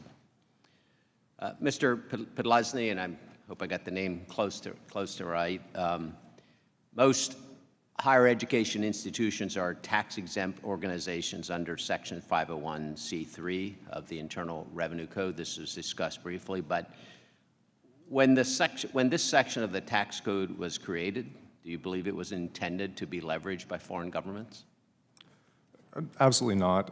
I said a moment ago, I think you may have not been in the room, that the university's tax-exempt status is based on their being organized and operated exclusively for educational purposes. And I think if you go back 50 years, that probably is true of the vast majority of universities. They take educating very seriously. Today, I'm in the habit of recommending that young people don't go to an elite university, as when I was a university professor, or that they don't go to an R1 research university, because the faculty are in their labs doing research, they're mentoring their graduate students, and they aren't interested in undergraduate education. So today, our university systems, or our multiversities, they are not focused on education, right? They are focused on disseminating an ideology, right? Administrative spending is through the roof. Some universities have more administrators than they have undergraduates. So you would agree that it certainly is not within the spirit of the law for foreign governments to directly or indirectly promote their agendas at colleges and universities? Of course not. The New York Times. Do you think, and I'm sorry, I just don't have a lot of time, do you think these institutions that receive foreign donations should be subject to taxes on those donations? I think that's an idea worth exploring, because the only way to change behavior will be financial levers. Do you know if foreign universities, just by comparison, do they accept donations or grants from American citizens, institutions, or the federal government? That's not something I've studied. Yeah, and I wonder if they do, how do foreign countries regulate or monitor those grants? Do you have any, do you know at all? I'm not aware, no. Mr. Marcus, you've seen how the Education Department has failed at properly enforcing Title VI. Do you believe that foreign donations, which fund certain faculty fellowships or departmental chairs, have influenced the curriculum at these institutions? Foreign governments and foreign entities are pumping a large amount of money into U.S. universities, and it's hard to imagine that it is having no influence, and particularly no deleterious influence. At the same time, I would have to say that we're doing a weak job on our own, particularly when it comes to our elementary and secondary schools, which are now themselves also a source of anti-Semitism, which then creates worse problems in higher education. Sure. What transparency do we have now, or what could we do to ensure that there is transparency around these foreign grants, which potentially shape the school curriculum? We do have rules that require disclosure of foreign contributions to U.S. universities, but weak enforcement systems and little in the way of penalties when they fail to do so. As a result, there has been widespread failure to report over the years. Thank you. Thank you, Mr. Chairman. Thank you, Mr. Davis. Thank you, Mr. Chairman, for holding this hearing. And I don't think we can discuss the issues enough that we are discussing now. I want to thank all of the witnesses for the care and attention that you have given to your responses and to your positions. As I listen to the discussion, I'm reminded of something that President John Kennedy said one time discussing peace. And he said that peace is not only found in treaties, covenants, and charters, but in the hearts of men. And I guess if he was alive, he probably would say the hearts of men and women. So I think we look for many places for answers and solutions. It's so good to see you, Ted, and I'm very interested in the work that you are doing. And I assume that the purpose of our hearing is to try and reduce anti-Semitism, reduce the rise, reduce discrimination, reduce hatred, reduce all of those negative things that we are saying exist on college campuses. And I guess not only on college campuses, because they exist in many other places, many other organizational entities, and all of the places where people do business. Representative Deutsch, let me ask you, because I think if we take or if we allow ourselves to take a deeper dive into the history of our nation, the history of our Constitution, the history of how America got to be the America that it is, that many people would have different levels of understanding and different views. So my first question to you is, do you think if we studied history more in our elementary and high schools, or leading up to college campuses, that by the time individuals get there, their views may be different than some of what is being expressed? Representative Davis, thank you. It's good to see you as well. The answer to that is absolutely yes. The challenge, and Mr. Marcus just alluded to this, the challenge is that now in too many elementary and middle and high schools, we've seen, just as we're seeing on college campuses, we're seeing an attempt to erase the Jewish contribution in America, to specifically exclude the Jewish community, to refuse to acknowledge the existence of anti-Semitism. And the problem, I want to make one point, Congressman Davis, that's not been made because it should be obvious. The reason all of this, the reason that everything that Professor Davidai has experienced is so relevant to everything we're discussing. Our own survey shows that over 80% of American Jews, over 80%, say that caring about Israel is important to what being Jewish means to them. With that understanding, Congressman Davis, yes, we need people to better understand the facts about the Jewish community, the facts about Israel, the facts about the history of anti-Semitism that did not start on October 8th, that for millennia, this is what we've been battling, what that means and why we have to combat it.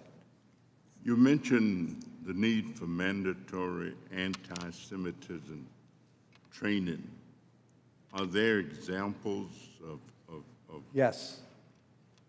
Sure. AJC has provided training for both high schools and, importantly, universities around the country who will, when they acknowledge the problem on their campus, will come in and provide training to the president and his or her senior staff, or to all of the faculty, or best case, to the entire university community, to help them understand what anti-Semitism is, what the Jewish community is, to help break down the anti-Semitic conspiracy theories that so many people aren't even aware that they're using, and to help them understand why anti-Zionism that says that the only state in the world that has no right to exist is the Jewish state has the impact that it does on the Jewish community when you say it, particularly when the way that you say it is to call for death to Zionists. So we need to do as much in the way of educating as we do trying to change our rules and laws and all of those other things as well. And one is probably as good as the other.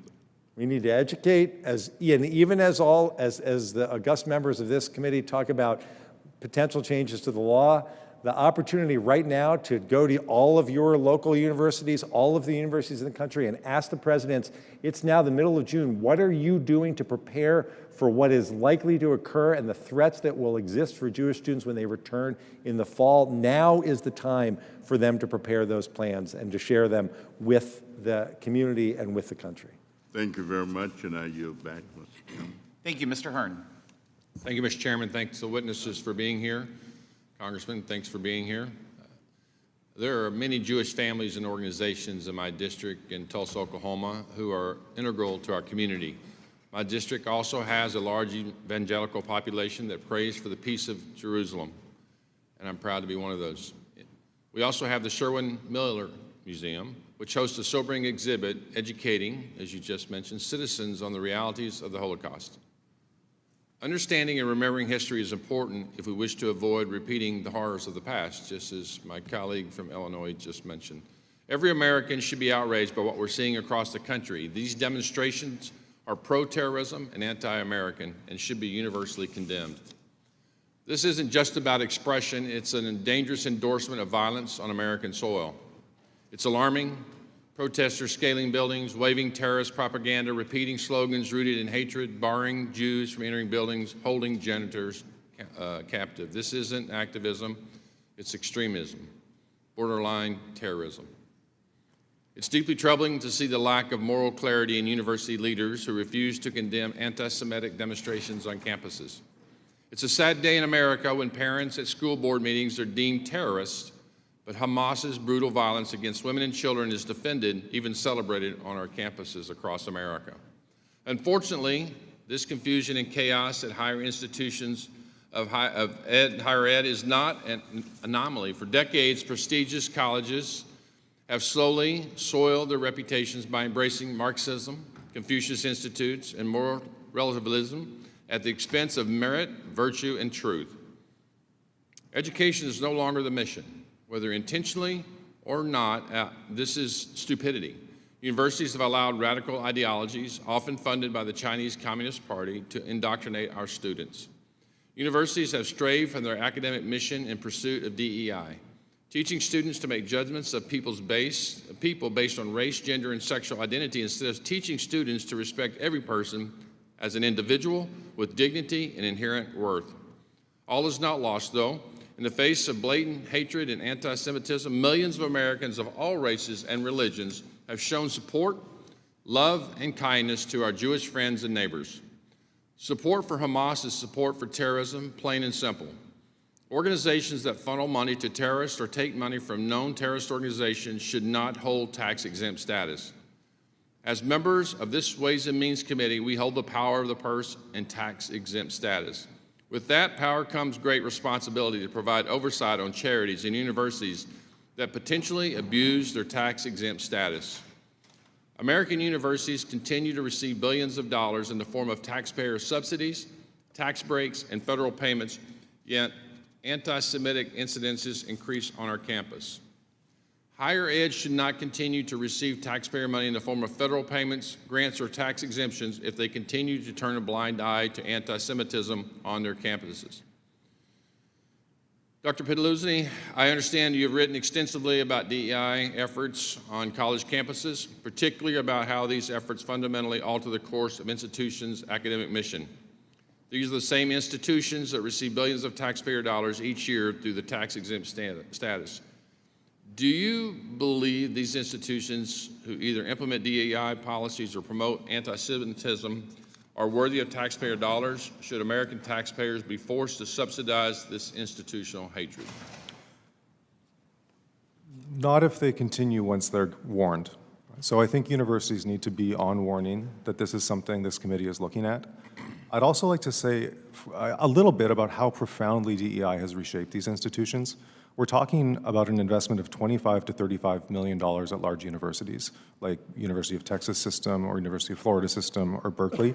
That's $250 million over a decade, right? That allows an army of activists to incorporate DEI screens into hiring processes, into tenure policies. They create mandatory trainings that teach young people to make snap judgments about each other based on race stereotypes, race exclusionary graduations, bias response teams, forbidden word lists, new curriculum. Right? This has profoundly transformed our institutions. Thank you. Mr. Marcus, can you tell us what role you've seen DEI programs play in the rise of anti-Semitism on college campuses? Congressman Hearn, I've seen a mixed bag. In candor, we have seen some students who say that the DEI offices have been a help to them when they face anti-Semitism. We've seen many who say that it is not helpful to them. And we have seen some who will say that it is a problem for a few reasons.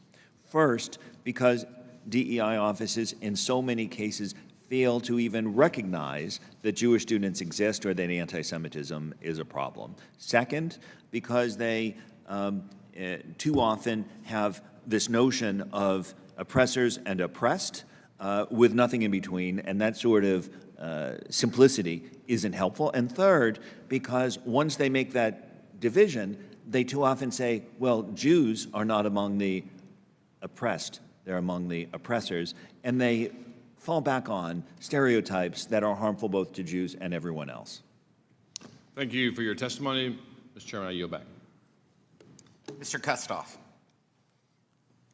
Thank you, Mr. Chairman. Thank you to the witnesses for appearing today. And Mr. Marcus, if I could with you, and I want to follow up on some line of questioning that Congressman Smucker and Hearn have asked about. In fact, I just looked up, it's been 250 days since the October 7th attacks, which in some ways it seems like longer, in some ways it seems like yesterday, I think, to everybody.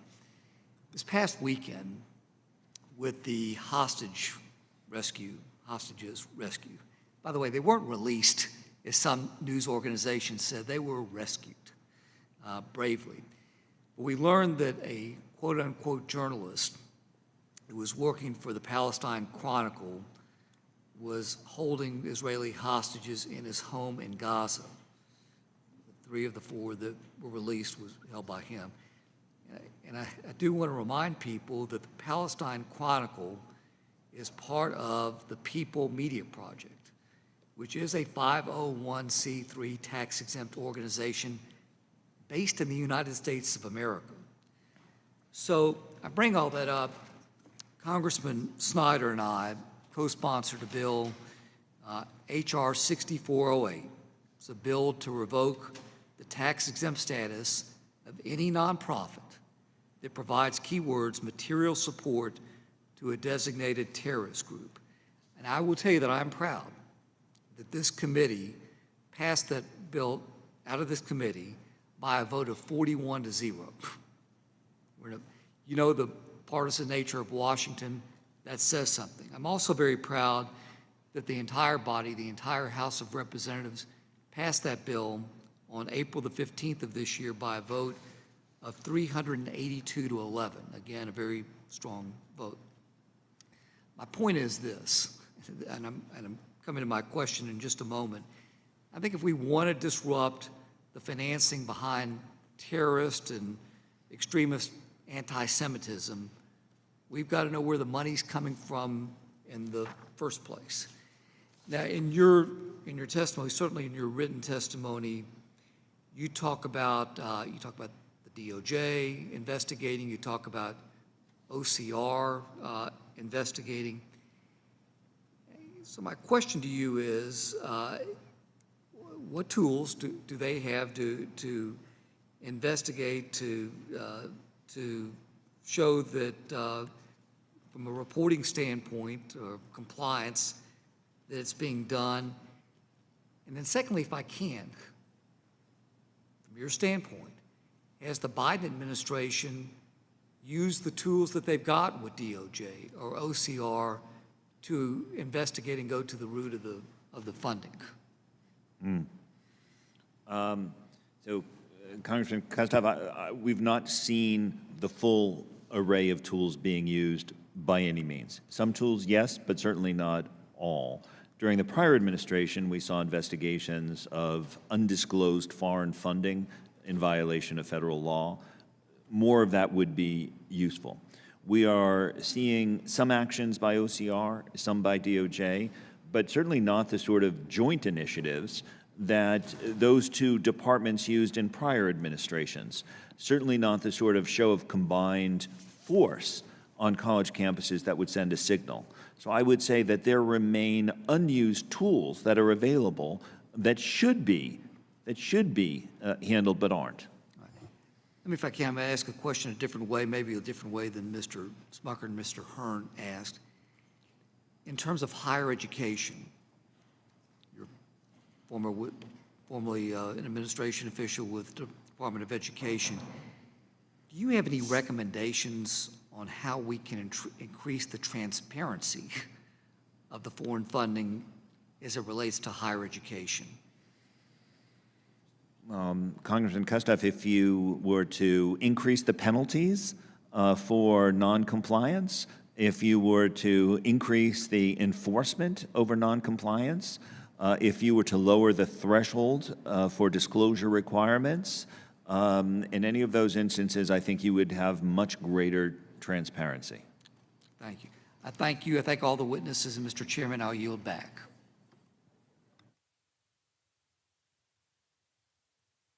Mr. Kildee. Thank you, Mr. Chairman, and thank you so much to the witnesses for being here. Your testimony is very helpful and I think comes at a critical moment. Congratulations to Ms. Dror. It's good to see you again. Congratulations on your graduation. It's particularly good to see my friend, our former colleague, Congressman Ted Deutsch, a fellow University of Michigan alum, I will note. Thanks for the great work you're doing. Look, I think it's clear anti-Semitism has no place in our communities and absolutely has no place on college campuses or universities. All across the nation, we are seeing acts of anti-Semitism on the rise. The Anti-Defamation League has reported large upticks in these threats, verbal and written harassment, and anti-Semitic acts. And let's be crystal clear.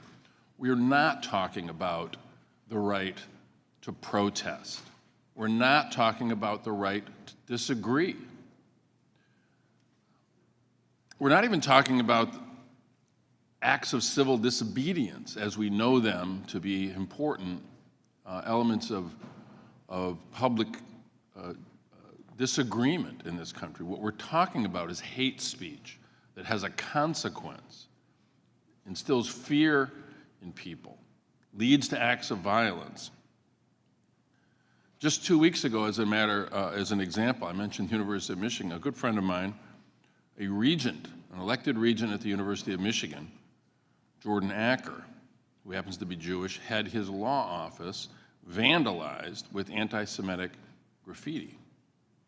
Acts like this are completely unacceptable and can't become normalized. That's why hearings like this are important, to put it on the record, to make it clear that the right to disagree cannot be conflated with hate speech that has a consequence and degrades the quality of our society. So I am happy to see some action. I'm happy that the Biden administration are taking actions to address much of this.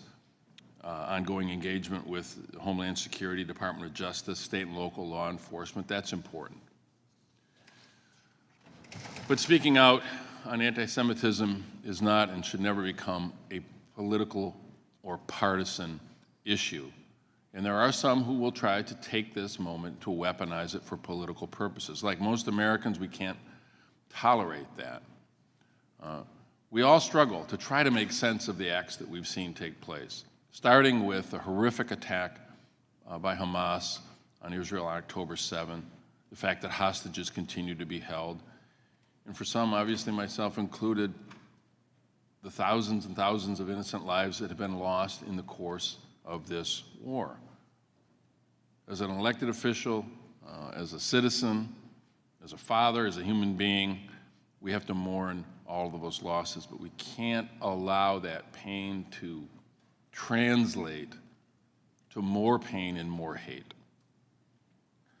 So let me ask Congressman Deutsch, if you might, from your perspective, obviously we see anti-Semitism as a serious threat.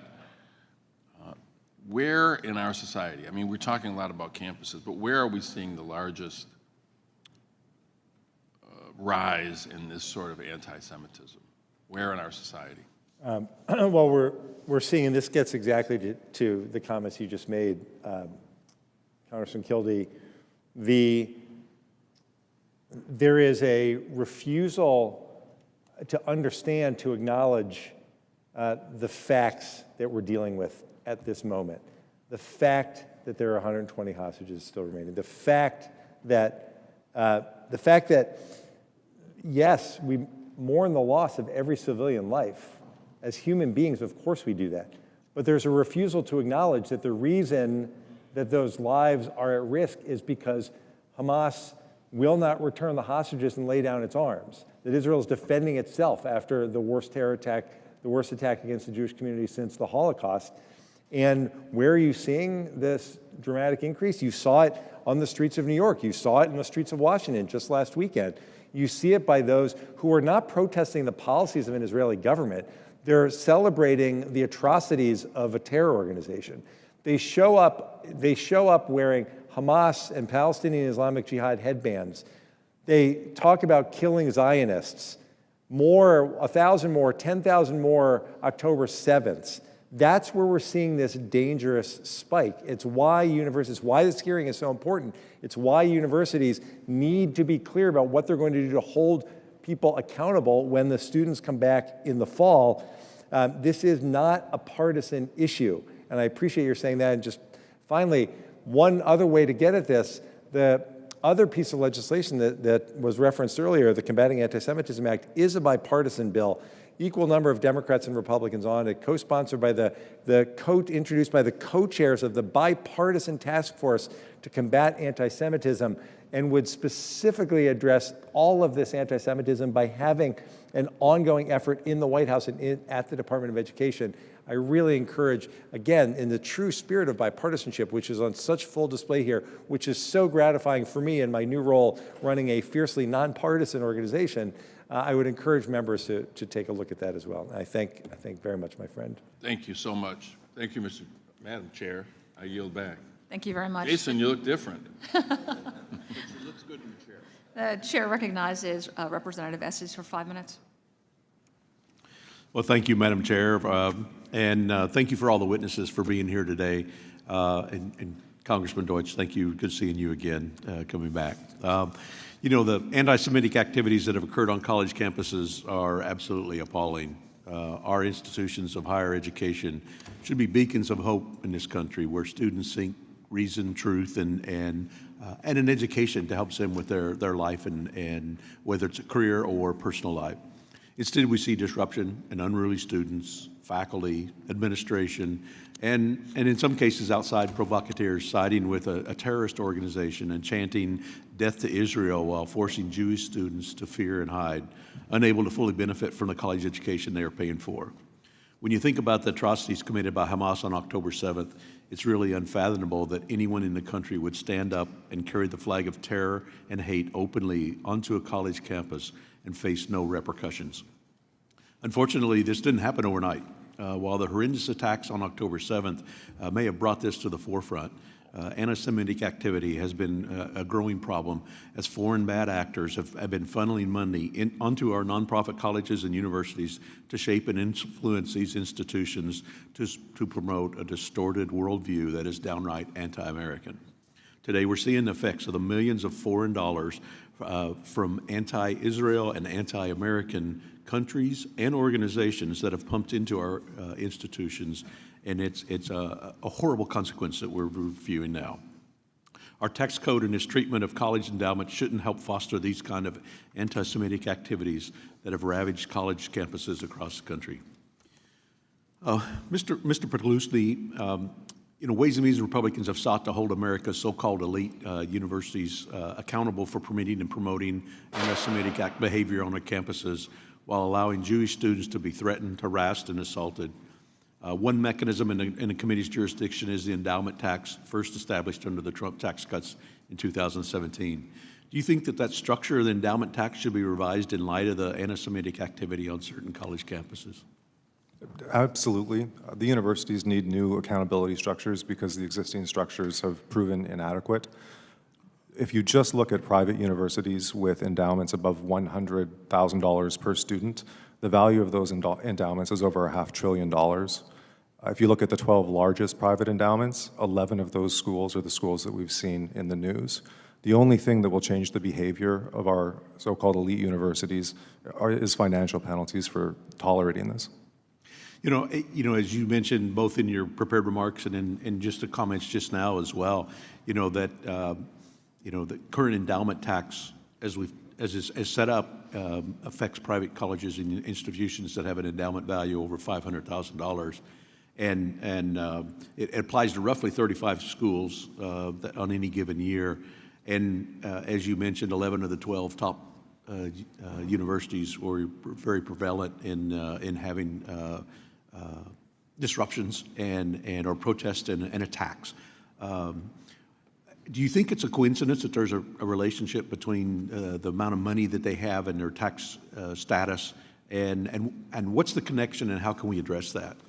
I think the connection between the money and the grotesque anti-Semitism is that universities that are this wealthy can waste a lot, and administrators, they are used to giving into the radical DEI left, right? And as we've discussed in this hearing, the DEI that we're concerned about is the DEI that teaches students to make snap judgment based on identity characteristics. And the only way that they can account for the success of Jews in America and the State of Israel is to turn the State of Israel into the oppressor.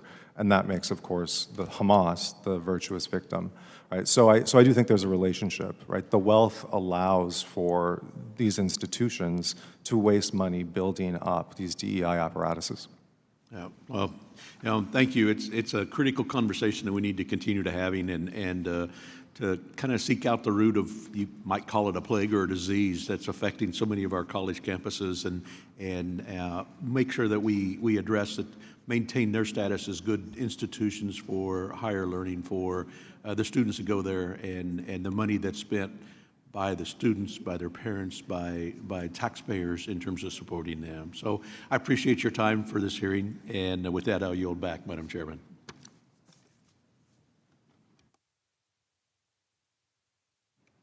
Thank you very much. The chair recognizes Representative Tenney for 5 minutes. Thank you, Madam Chair, and thank you to this really all-star panel and all that so many of you have done on this really horrific issue. There's so many places to go, and I'm not sure where to start, but I want to just say in nearby Cornell University, my dad is a graduate of Cornell Law School back in the 50s. It was certainly not like it is today. Went on to serve as a trial lawyer and a judge, one of the longest-serving Supreme Court justices in New York. He would be absolutely horrified at what's happening at Cornell University. And I keep hearing, I see these protesters, as we all do as members of Congress, and thank you also to former Congressman Deutsch for being here and being a leader on this issue as well.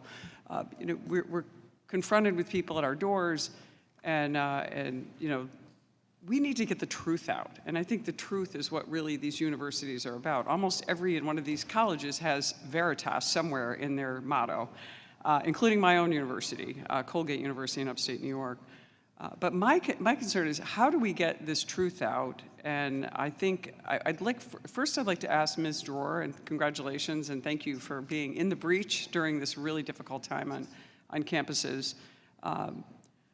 Tell us a little bit about what happened to you, as a college student on a campus where we had a professor just days after this horrific attack.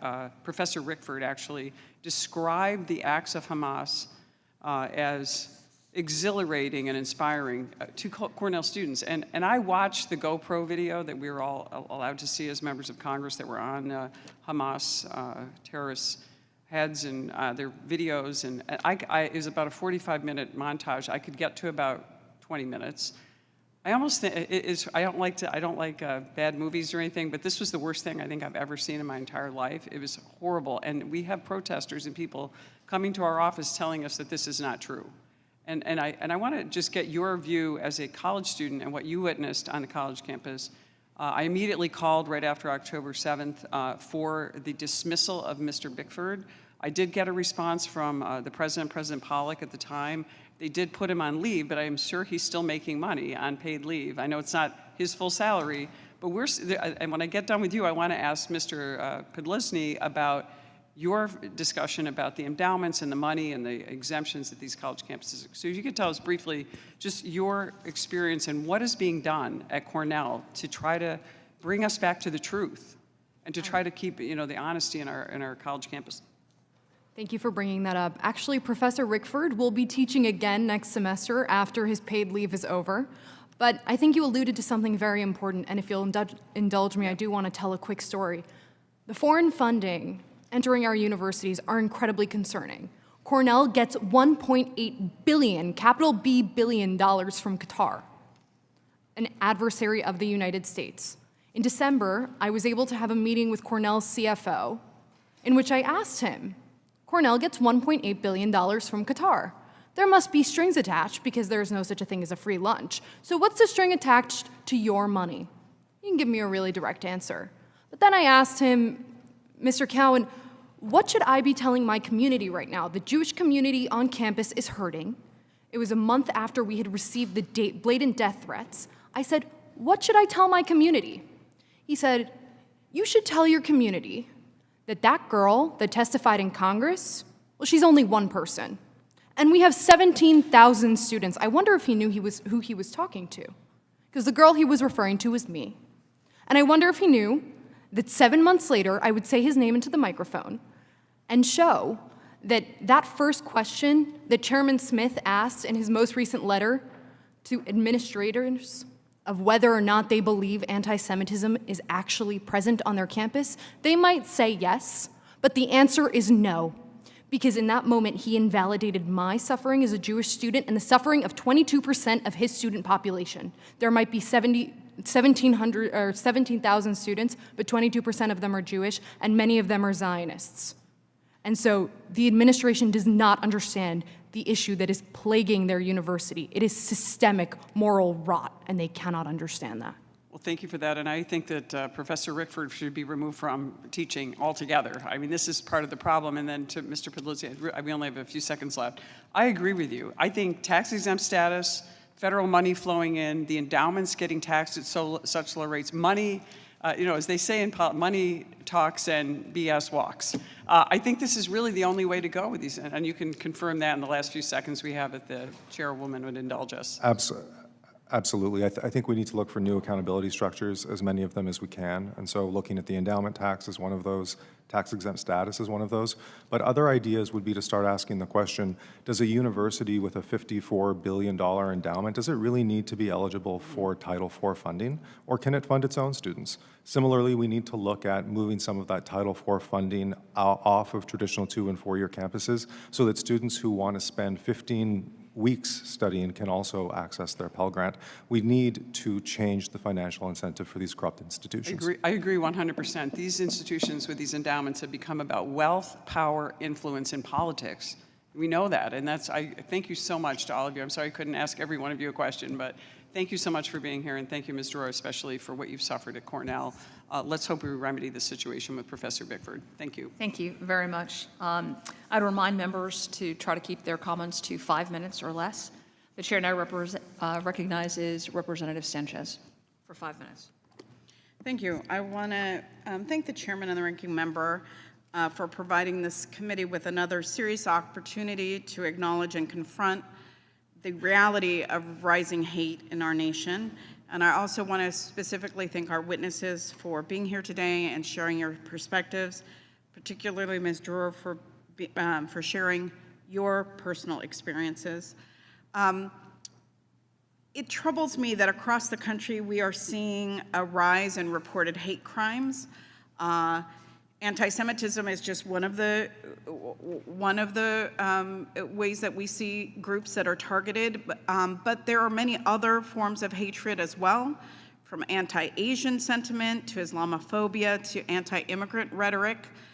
We are seeing this rise in very dangerous, in my opinion, speech that I think leads to violence. So I want to be very clear that we cannot allow hate to grow anywhere, but especially here in the United States and especially at our nation's college campuses and universities. Universities have an obligation under the Civil Rights Act of 1964 to provide all students a school environment that is free of discrimination. But incidences of anti-Semitism, as we heard today, across college campuses are still rising. Universities should be places of knowledge, tolerance, and mutual respect, and there's simply no place for hate on college campuses across the country. We are a multicultural society, and we should be encouraging acceptance and tolerance for every group that is a part of the fabric of the United States. We certainly have to prioritize student safety. Universities need to provide a supportive learning environment for all students. We know that more diverse and inclusive campuses and workplaces foster safer environments for learning and growth. To those that are here today and who have experienced anti-Semitism, you need to know that this committee stands with you, as does the Biden administration, which has focused on combating anti-Semitism in school since releasing a related national strategy last May. The DOJ and the Department of Homeland Security have worked to strengthen coordination with local and campus law enforcement to respond to increasing incidences of hate-driven intimidation and also violence. President Biden's Department of Education has also made very clear that anti-Semitism, xenophobia, and racism are all prohibited under Title VI of the 1964 Civil Rights Act. So I want to thank the administration for standing so strongly against hate in our schools and across college campuses, because no student should have a fear of attending classes or other on-campus obligations and opportunities. I want to begin by asking the panel about hate speech. I would like to know if any of you think that hate speech is sort of the precursor to violence or can lead to violence. Does anybody disagree with that statement? I completely agree. That hate speech, if repeated often enough or increasing in intensity, can lead to violence. Anybody disagree with that? I think the antidote to the hate speech is more speech, other perspectives, calling it out for what it is. But the question is, does anybody here believe that hate speech, if repeated often enough and increasing in intensity, does not lead to violence? Okay. Just want to make sure that we have unanimity, because we see rising hate speech in college campuses, and certain groups at certain times in this country have been targets of hate speech. And while it's easy to rush to the defense of your community when your community is under attack, when you hear hate speech that targets any group, we all have an obligation, I think, to stand up and, as you said, Doctor, to combat hate speech, to call it out for what it is, and to correct the record. So it's particularly disappointing when we see leaders, whether they be academics or public servants, using hate speech like the blood of our country is being poisoned by a particular group, or like one particular group of people in this country, they all have AIDS. That's hate speech. And if you repeat the lie often enough and increase in intensity, you are creating the perfect tinder for the catalyst of violence. So again, I just want you to know the committee stands against anti-Semitism.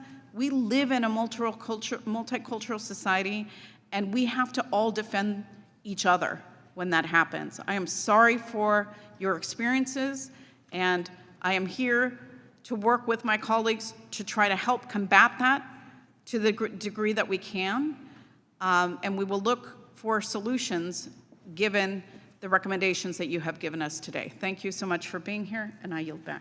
The chair now recognizes Representative Miller for 5 minutes. Thank you, Chairman Van Dyne and Ranking Member Schneider, and thank you all for being here today. I am horrified by these acts of anti-Semitism, and I can't really comprehend it. I grew up in the city of Columbus, Ohio, within the city of Bexley, in a very large Jewish population. I went to bar mitzvahs, bat mitzvahs growing up. There was a girl in my class whose mother had a tattoo on the inside of her arm. I cannot comprehend what is happening today. It's mind-blowing. Ms. Dorr, you know it's not easy to be here. You've already done this once. You're doing it again. It can be rather intimidating, but you seem like a very strong young woman, and I'm proud of you. And I commend you for the bravery of standing up for yourself. And of course, congratulations on your graduation. And I'm sorry that you really didn't have the experience of enjoying your senior year and hanging out and looking forward to graduation. Did you have any help from the university planning ahead of where you were going to go with your life in your senior year? Did you have any of that kind of support? Thank you, Ms. Miller. It's great to see you again, and thank you for your warm wishes. I will say I just graduated and have had a pretty busy year trying to deal with the hatred on my campus. I have sent multiple emails to my university calling out the hate, asking for help, asking them to do something, and I've been met with generic email responses saying, please see the Office of Help and Care and Love and Hugs, and that absolutely will not do it for me. I've also turned to career services for help. And I remember particularly in one meeting, I was working on my resume with a staff member when she told me, by the way, I just want you to know, people might not hire you because of your political involvement. My political involvement is standing against Jews feeling afraid to walk on their campus. If people aren't hiring me, we have a much, much, much bigger problem. That's bigotry. Yeah.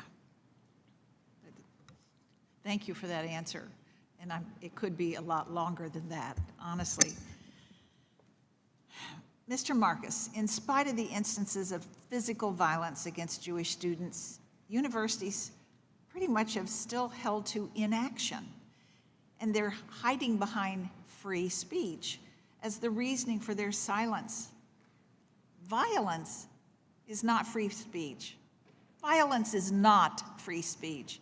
And many colleges and universities have adopted a policy of what is now called institutional neutrality, which means that the institution won't take a public position on social or political issues unless it threatens the very mission of that school and its values. So, I don't know what to say. Since its creation, it's been adopted by a number of schools across the country. Tell me, what do you think of this policy of institutional neutrality? Congresswoman Miller, when the principle of institutional neutrality first became popular, I thought it was a fine idea because too many institutions are taking the wrong sides of issues and impairing the environment on their campus by doing so. On the other hand, I noticed that there are many institutions that are now adopting that principle only when they've been asked to condemn terrorist attacks against the Jewish people. Then all of a sudden they say, oh, well, maybe we don't want to have to take a stand, and maybe if we adopt this principle, we will have some sort of cover, some sort of excuse for why we don't do it. And I would say that in those instances, it's not really about neutrality, it's about cowardice and should be called out as such. You know, I grew up in the 60s, and I experienced protests, and the rest. Violence is against the law.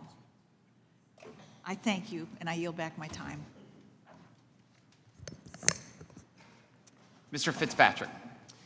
Thank you, Chairman Smith, for holding this hearing. It is deeply troubling that we are once again having a hearing to discuss the rise in anti-Semitism across our nation's college campuses. And since our hearing in November, we've seen repeated acts of violence, the development of illegal encampments, and a continued lack of accountability being upheld by so many quote-unquote elite institutions. The rhetoric and actions of students, largely in support of Hamas and in opposition to the ideals of democracy and freedom, have drawn the admiring attention and support of America's enemies. This includes Ali Khamenei, the supreme leader of Iran, the world's leading state sponsor of terrorism. Iran has long funded terror groups across the Middle East, including Hamas and including Hezbollah. And on May 29th, Khamenei tweeted, "Dear university students in the United States of America, you are standing on the right side of history." This example from the world's leader of state-sponsored terrorism underscores the threat we face, not only from our enemies seeking to take advantage, but even from within our own nation. I want to start with Professor Davidi. Can you speak to the shift you've seen within our universities to having so many outspoken students be comfortable with their alignment to an autocratic leader who is actively desiring the downfall of these very institutions that they are attending, that they're protesting at, and also wishing physical harm to Americans? Thank you for this question. I'm really happy to talk about this. We're focused here on anti-Semitism and support for terrorism, but at the heart of it, you can see that this is about anti-Americanism. Just a few examples. Students for Justice in Palestine, the national organization, if you go on their website, it does not acknowledge the United States. It says that they have over 200 chapters across Turtle Island, and then in parentheses it says occupied North America, occupied United States and Canada. We had a professor, Hamid Abishi, described Israel, and I quote, as an outpost of American barbarism. This is a professor at Columbia. We had students celebrating the Houthis, right, the terrorist organization that executes gay men just for being gay, and who this morning shot down a merchant ship, a commercial merchant ship. So it really is an anti-American sentiment that is, like smarter people have said before me, it always starts with the Jews, it never ends with the Jews. And I think the best way to see that is, where do you see American flags? When the pro-Israeli groups rally, you see Israeli flags and American flags. When you see an American flag in these pro-Hamas protests, it's only when it's being burned. Thank you, sir. I want to quickly move now to discuss school accountability.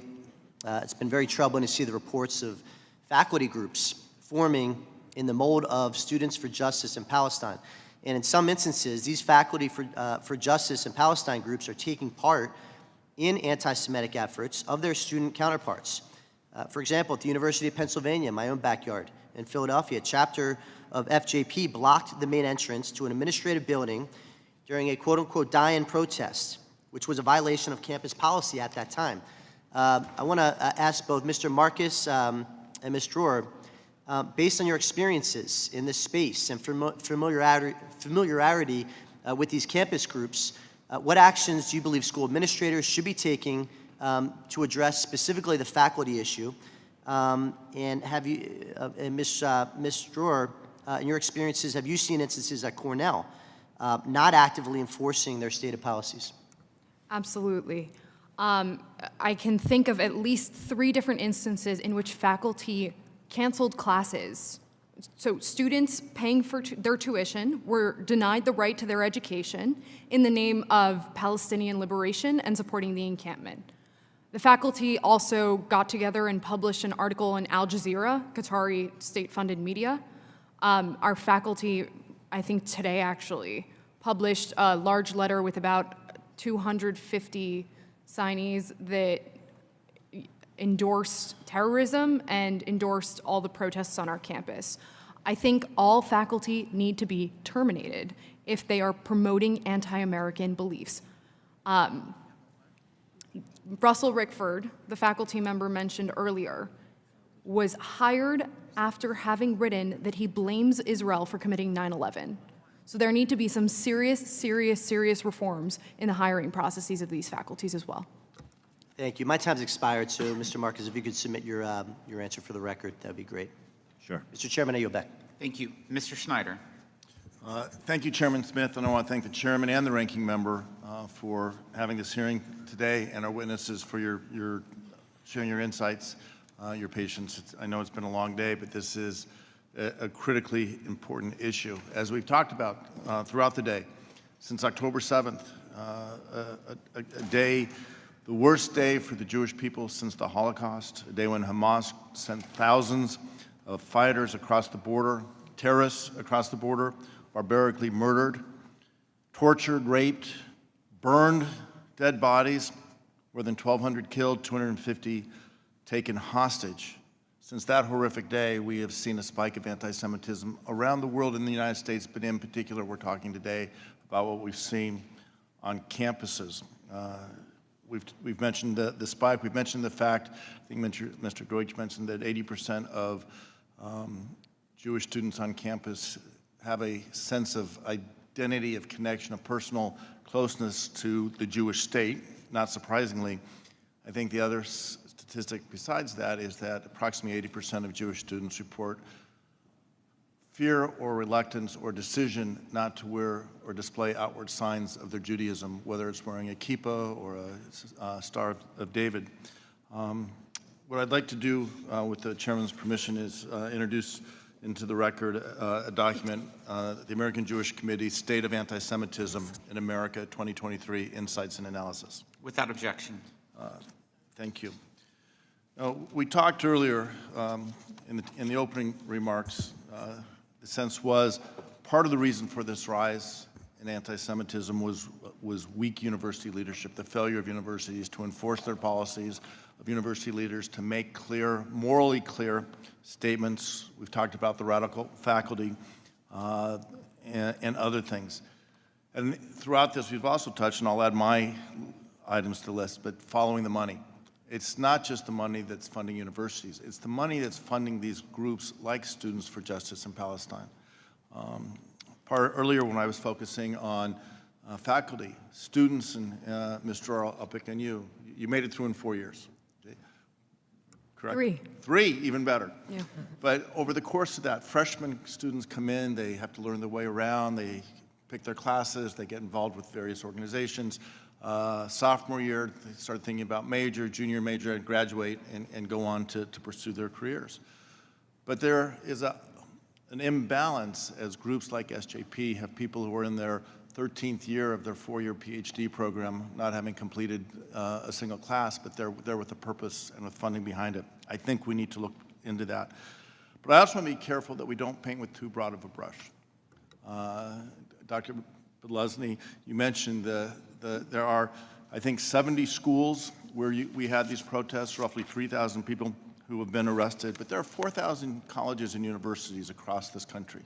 Not every university has gotten it wrong. Not every university has been affected by what we've seen on some of the campuses in the news. And we have to be careful that we don't delegitimize differences of opinion, which is what we should see on our universities, the ability to have that debate with each other, with the focus on hate and violence. Hate begets violence. Violence makes our students feel unsafe, and ultimately there will be consequences. Mr. Deutsch, I want to turn to you with the minute that's left, but you've been here in Congress, you're at American Jewish Committee, seeing the challenges being faced across the country. Can you highlight the most important things we should be doing besides talking about it and putting a spotlight on the hate and violence we're seeing on campus? What actions should we be taking that will have a real difference as we head to the new academic year? Thank you. Look, I think the conversation about tax exempt status is important. I think the conversation about foreign funding is important. I would add to that, by the way, Why not have every student group have to certify that they don't accept foreign funding as well? There are lots of things that are part of this bigger issue that we have to deal with. But right now, there is a train that is barreling down the tracks. Literally, you saw it in New York in a subway car. When people are allowed to get on a subway car and say, where are the Zionists? Are there Zionists here? No Zionists here. This is your chance to get out. That should send a chill down everyone's spine.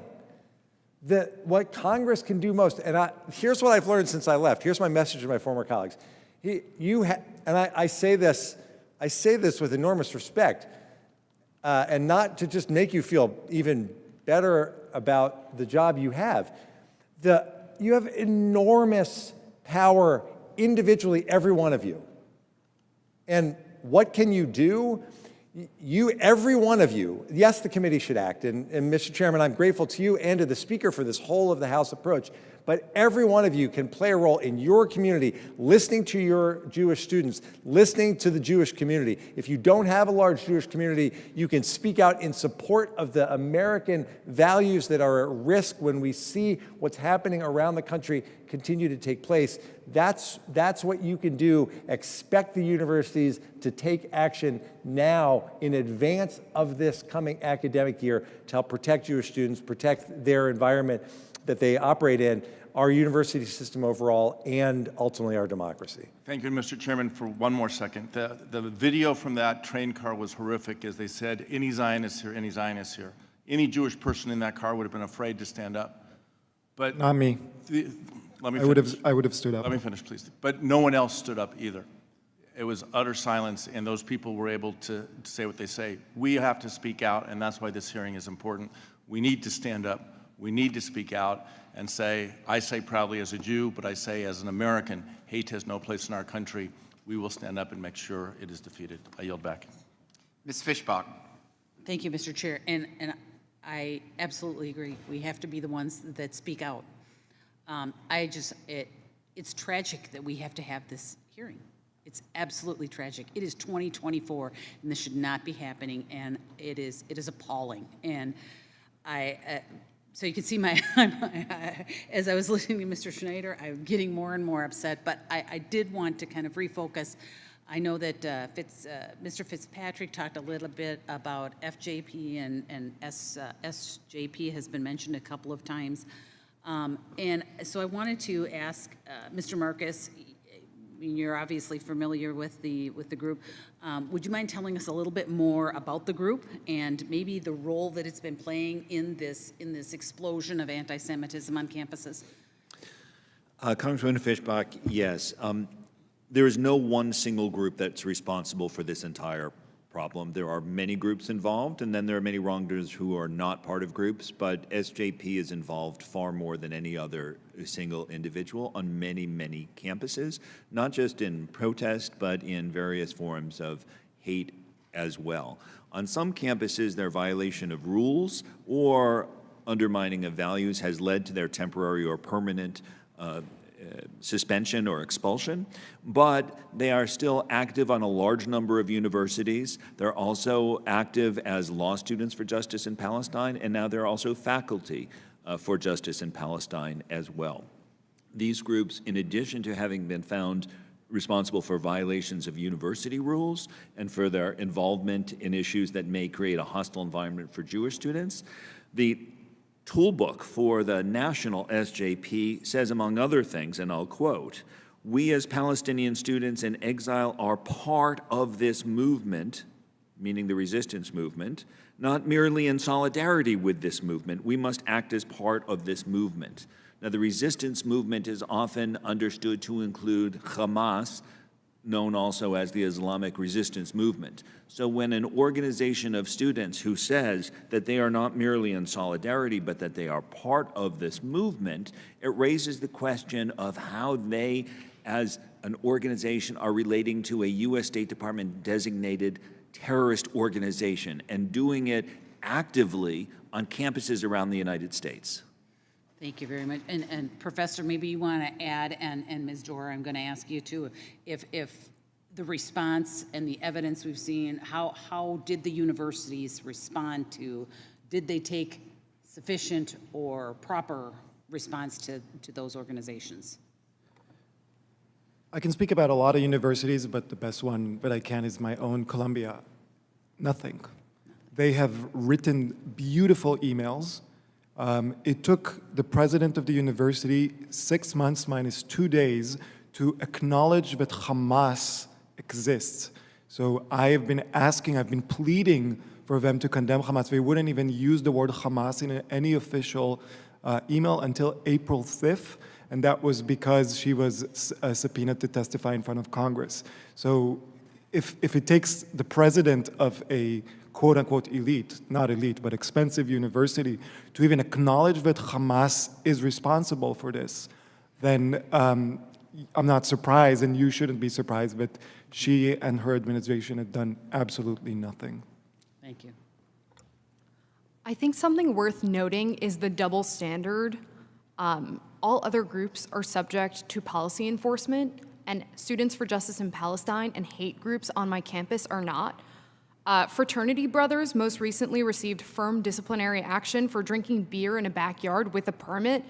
The Students for Justice in Palestine group had an unauthorized encampment, ruined our entire quad, the entire lawn needed to be redone, and did not receive any actual enforcement on that. In fact, they received complete immunity and a thank you letter from our university. Well, and I just want to say thank you all for being here, and thank you for standing up, because you're doing something courageous by being here too. And I appreciate it, and I, for one, I will say, I will stand with you, because this is, it's appalling that we are dealing with this in 2024, and I thank you for being here, and with that, I yield back. Thank you very much. I want to submit to the record, actually, an article that was just brought to my attention at Columbia University. The title is Columbia Administrators Fire Off Hostile and Dismissive Text Messages, Vomit Emojis During Alumni Reunion Panel on Jewish Life. The administrators that's listed in this include the Dean of Columbia College, the Vice Dean and Chief Administrator Officer of Columbia College, the Dean of Undergraduate Student Life, and the Associate Dean for Student and Family Support. Without objection, I submit it to the record. Mr. Chair, may I comment on that article for 1 second? Yes, please. One thing to note in that article is not just their ridiculing of everything that's going on, but the fact that as a panel of Jewish individuals were speaking about the problems of anti-Semitism, these administrators used an anti-Semitic trope saying that this Jewish person is using this moment for fundraising. So it's not just cowardness, it's callousness. It's terrible. Mr. Moore. Thank you, Chairman. Thank you to all of our witnesses for being here. Much of what I have prepared and want to say has largely been said, so there will be some repetition in what I communicate in my few minutes here. But I'm gonna pose one question, and to all of you, and to the extent we have time, we're open to hear from any of you about, like, what can we do to change this trajectory right now? I've talked to folks, particularly someone that went to a university that would have been tied up into this, into what I view as just complete lawlessness and nonsense that went onto our campuses. And she was telling me the story about, like, you know, we actually had a case study. We talked about this region. We understood the plight of both the Jewish state as well as the Palestinian state and the Palestinians. And I've actually been to Ramallah. I met with folks that run the banking system there, and individual and Palestinians, and the difficulties they have for what their future looks like. I mean, and she's like, we went through a case study. It was one of the most enlightening things that I experienced. That's what our college campuses should be doing. What we saw recently with these encampments and the lawlessness that takes place is the exact opposite of what we need to experience on our college campus. So my question to you all is, what can we do to actually, you know, change the trajectory of the way our universities are going when difficult things come up? There has been probably very, very few things that have been as emotional for me in my time in Congress than to be, and I'm not when we're nowhere near close to it, But seeing what took place on October 7th is probably one of the most emotional things that's happened to me. There's a father of 4. He jumped on a grenade to save his boys. I have 4 boys about that same age. Like, I didn't know something that could happen so far away, even though I've been to those kibbutzes where it took place. And then to know this was ultimately the plan. This is Iran's plan all along. They want the public sentiment to change on Israel. And they want what's going on to actually have happen. I wish students could understand the big picture and how do we get back to being able to communicate it. I'll mention one thing, and that's especially now that my colleague, Mr. Schneider's here. I've never been, as emotional as that was, I've been more proud of any work that we've done, that in the aftermath of that, Mr. Schneider and my colleague, Mr. Panetta, and I have led numerous efforts to make sure that we support and find ways for the conflict that's going to be going on in Gaza to find ways out and to help the humanitarian effort. Hosting the State Department, the 3 of us have done yeoman's work on figuring this out. And so we're all trying to deal with it. It's a difficult situation. It's tragic. Let me pose that question. Mr. Marcus, I would love to start with you. Just like, what can we do? Do university presidents have to really crack down, or what can we be doing to improve the way we communicate our dialogue and be able to get our dialogue out there so people actually learn instead of just chaos? Congressman Moore, over this summer, the best of our college administrators are working around the clock to tighten up their policies on conduct, protest, and the like, while the worst of our administrators are ignoring this and allowing things to worsen. Frankly, they will all likely fail if they only look at policies and don't look more deeply at what is leading to this cultural problem. Why is it that universities that should be a source of light and tolerance have become the opposite? That is systemic, and it goes beyond policies and to how they build their faculty, their curriculum, their student body, et cetera. Doctor, I'll welcome you. So on this particular issue, I think we have to acknowledge that there's been a concerted effort to change the way Israel is taught about and how the region is taught about going back to the 1970s. The reason for those gifts was to change the way elite universities teach about the region. The New York Times, if you read the New York Times from the 1970s and the 1980s, there are a lot of stories about alarm about the money coming in. And so I think the money needs to be shut off, and I think we need to bring viewpoint diversity to our public affairs disciplines. Professor. 5 things that I think every university should do. 1, permanently ban every pro-terror student organization. Suspensions are a slap on the wrist that it does nothing. 2, expel the leaders. They know who the leaders of these organizations are. Most of the students protesting are good people, but the leaders need to be held accountable. 3, every one of these organizations has a faculty advisor. Those faculty advisors should be sanctioned and maybe fired. 4, every faculty that supports terrorism, that openly celebrates Hamas, Islamic Jihad, should not be allowed to interact with undergraduates, graduates, any student. They can still have their job, but they're not allowed to be with any students. And 5, every university should adopt the IRA definition of anti-Semitism. If it's good enough for the US Congress, if it's good enough for the President of the United States, it should be good enough for the President of Colombia. Thank you all. Thank you, Chairman. Now you're back. Thank you. Mr. Panetta. Thank you, Mr. Chairman, and thanks to all the witnesses, and of course, Mr. Deutsch, it's always good to see you. As I told you prior to your leaving, you are one of those members that we miss. So thank you for being here today in this capacity especially. I think we can all agree that all students deserve a safe place to learn, free from hate, speech, and discrimination. And I think we understand that free speech and protests, though, are part of university life. However, when protests turn violent, demonstrators break the law, our debates devolve into hate speech, actions need to be taken. What I think is an issue, though, is that when it comes to policies to govern protests and speech on campuses, there are just different standards and difficult standards to meet. When it comes to the First Amendment, there are different policies for public universities which are bound by the First Amendment and private universities which are not. 2, also, we know that to receive federal funds, colleges must adhere to the Civil Rights Act, but that bar to prove discrimination in court is very high. And another issue is that universities have enforced their rules unevenly, as many of you have discussed today. We've seen college administrators curtail speech in certain areas to accommodate students, even for some microaggressions, yet the same administrators appear unmoved by the distress of Jewish students. And sure, all colleges have limits on time, place, and manner of protest so students can attend class, but they are implemented differently.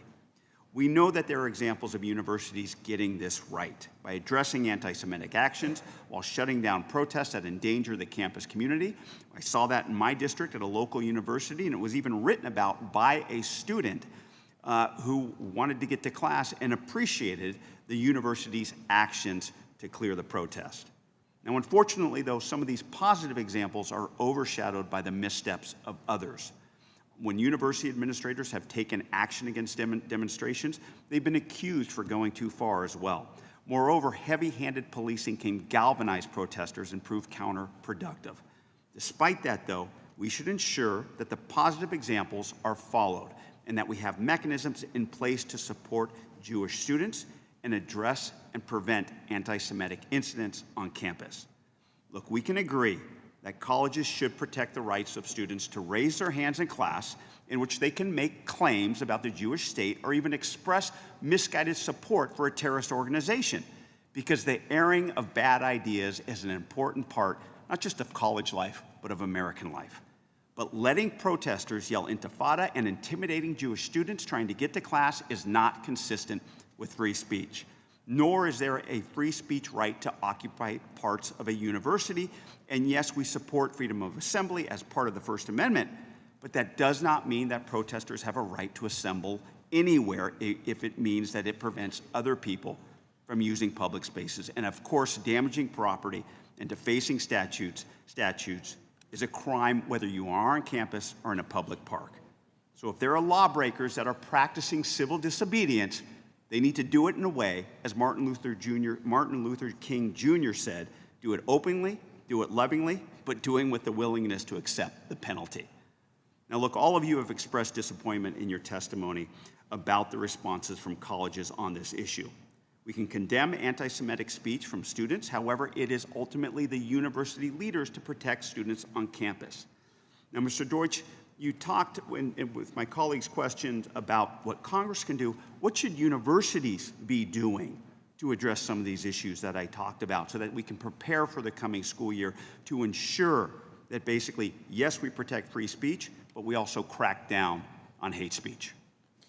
Well, first of all, it's good to see you, Congressman, and thank you for your very thoughtful comments. It starts with acknowledging that universities have the primary responsibility here, that as they're looking ahead to the fall, they're taking action like we've seen at other universities, where, number one, they're speaking out with moral clarity about what is and isn't acceptable, about, as Professor Davidai points out, there can be no tolerance for the support of terrorism on campus. This has been a really interesting conversation.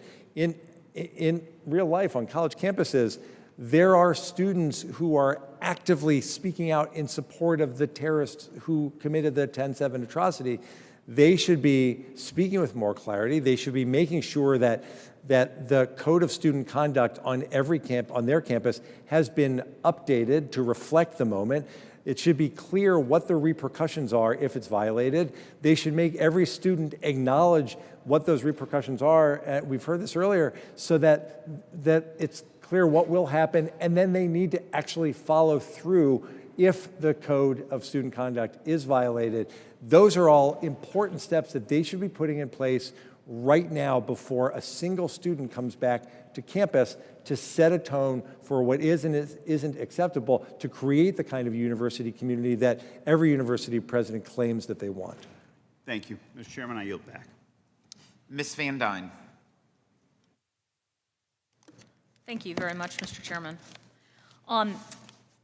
I request an unanimous consent to insert for the record a campus-wide email that Cornell President Martha Pollack sent on May 14th, 2024. Without objection. Thank you. I'd like to read a short excerpt from it. Dear Cornellians, last evening the Coalition for Mutual Liberation voluntarily took down their encampment on the Arts Quad. While I do not condone the encampment, which was in clear violation of university policies, I want to acknowledge and express gratitude that, in contrast to what has taken place at some other universities, the participants here remained peaceful and nonviolent throughout, and for the most part, they tried to minimize the disruption caused. With this in mind, and provided no further violations of university policy occur, we are able to pause on issuing additional suspensions and disciplinary referrals. The participants in the encampment shared that members of our Jewish community who have criticized Israel have been targeted with slurs, which not only is deeply offensive, but also trivializes the memory of the Holocaust. Other students involved in the encampment shared experiences of being called terrorists over the past few months and an expression of anti-Arab discrimination and hatred.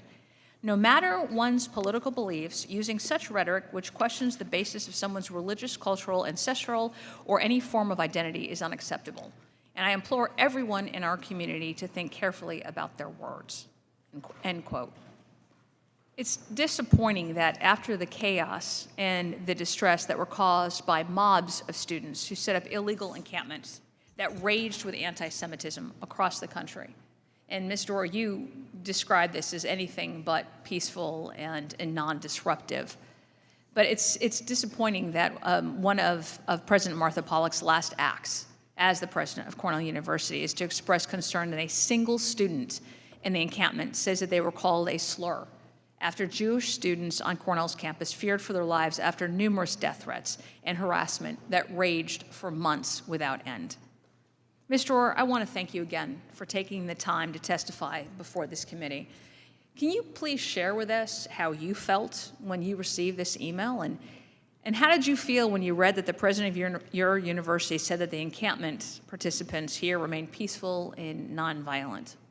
Congresswoman, it's great to see you, and I really appreciate this question because this email was actually the moment I decided not to attend my graduation. This is laughable. I've spent the past 8 months being called a Nazi because I believe in the existence of the state of Israel. And for her to protect students, falsely mischaracterizing Israel defending itself as a genocide in the name of trivializing the Holocaust is laughable and shameful. I also want to bring up a point that you mentioned in that email. She said, a Jewish student that criticized Israel. No, these students call for the complete elimination of the Jewish state and every single Jew inside of it. They are calling for a Jewish genocide. Also, she mentioned that these students have been referred to on campus as terrorists. These students are openly supporting the PFLP, Hamas, and Hezbollah. They are also regularly terrorizing Jewish students on campus by threatening them and intimidating them. It's no surprise that Martha Pollock protects the students behind the encampment when $1.8 billion are funneled into Cornell by United States adversaries. I appreciate your comments. We've had a lot of discussion now about some of the lack of actions that were taken against not just the students, but other faculty. And you mentioned specifically Russell Rickford. I understand that he was on paid leave. I also understand that he's coming back to campus to teach next semester.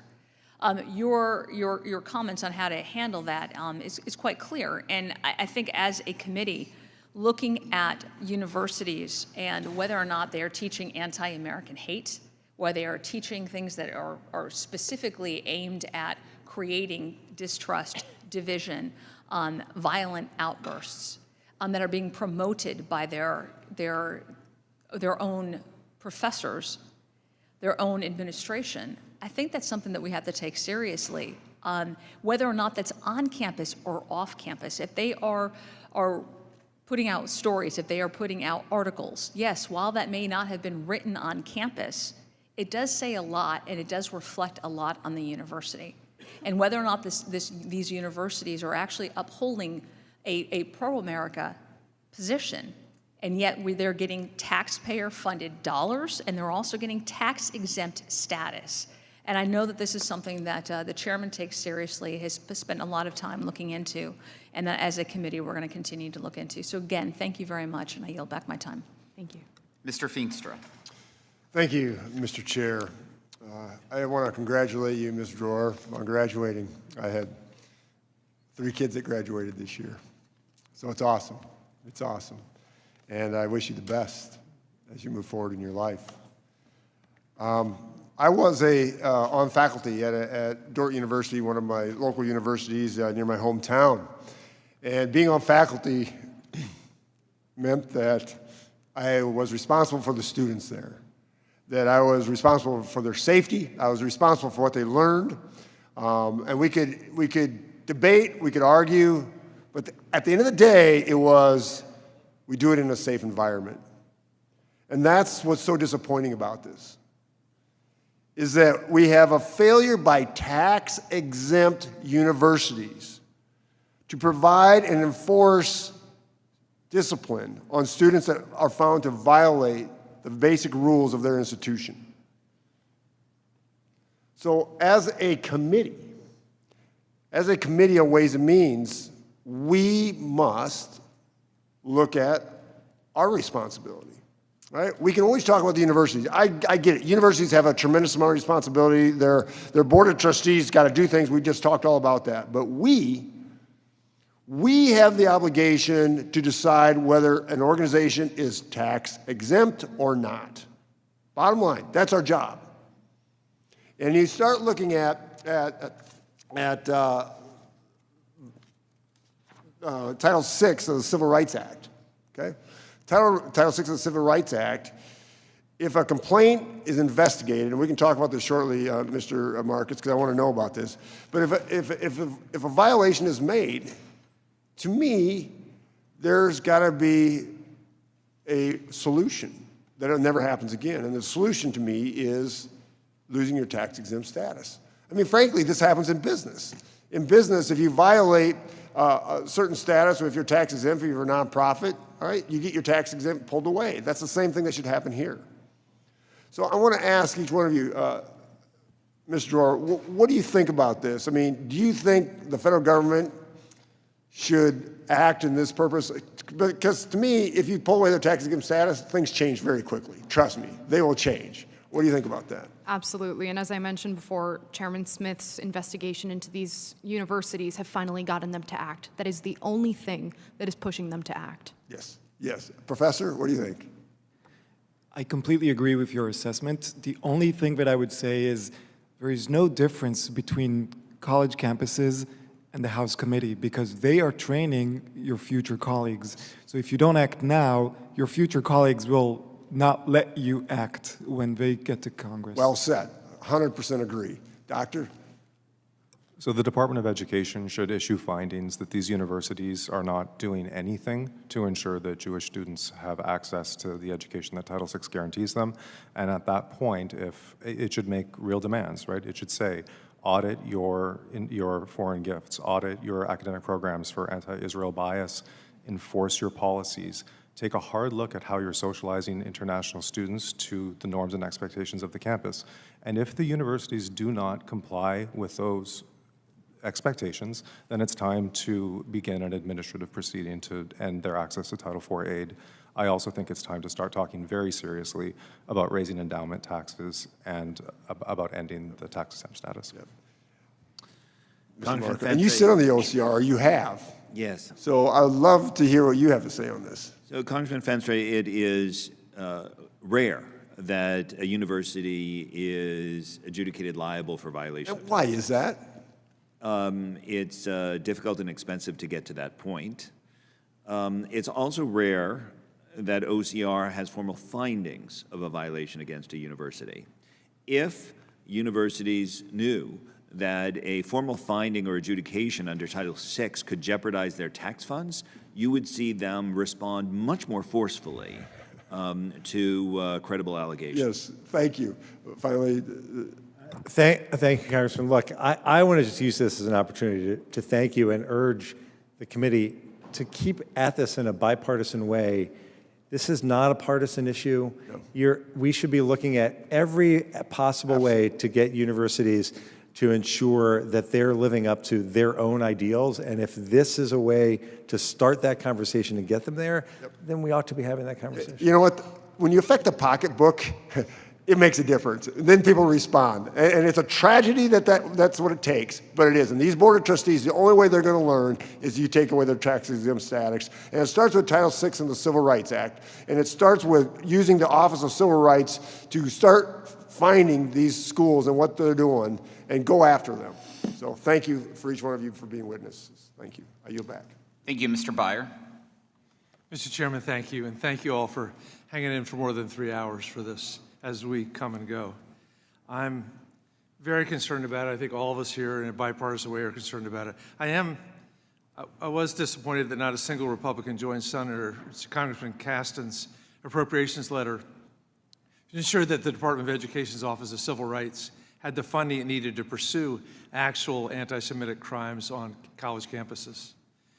You know, we've been working on this in Congress for a long time. The current rise in hate crimes, deeply disappointing. According to the most recent hate crime statistics to data from the FBI, race-based crimes reached the highest level ever recorded in 21 and 22. But anti-Semitic hate crimes rose a whopping 36% from 2021 to 2022.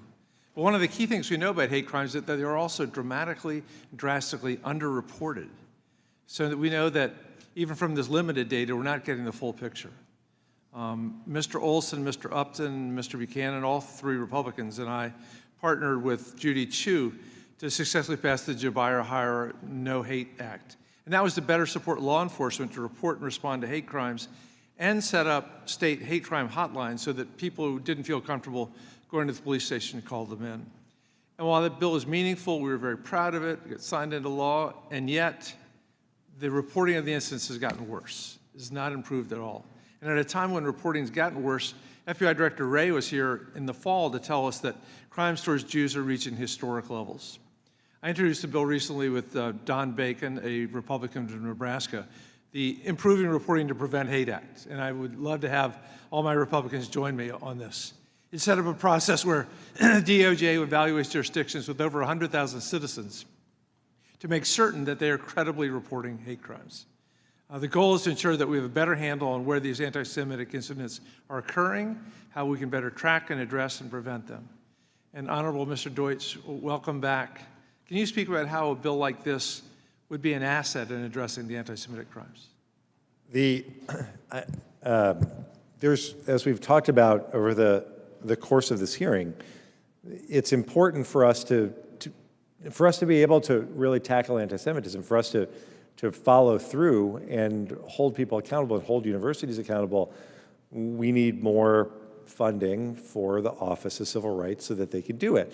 Likewise, the reason that the Jabara Hire No Hate Act was so important, and I applaud your leadership on that, Mr. Byer, is because we want to be able to be sure that we're identifying the hate crimes, particularly as we see this spike in anti-Semitism, and especially when we know that anti-Semitic hate crimes are often underreported.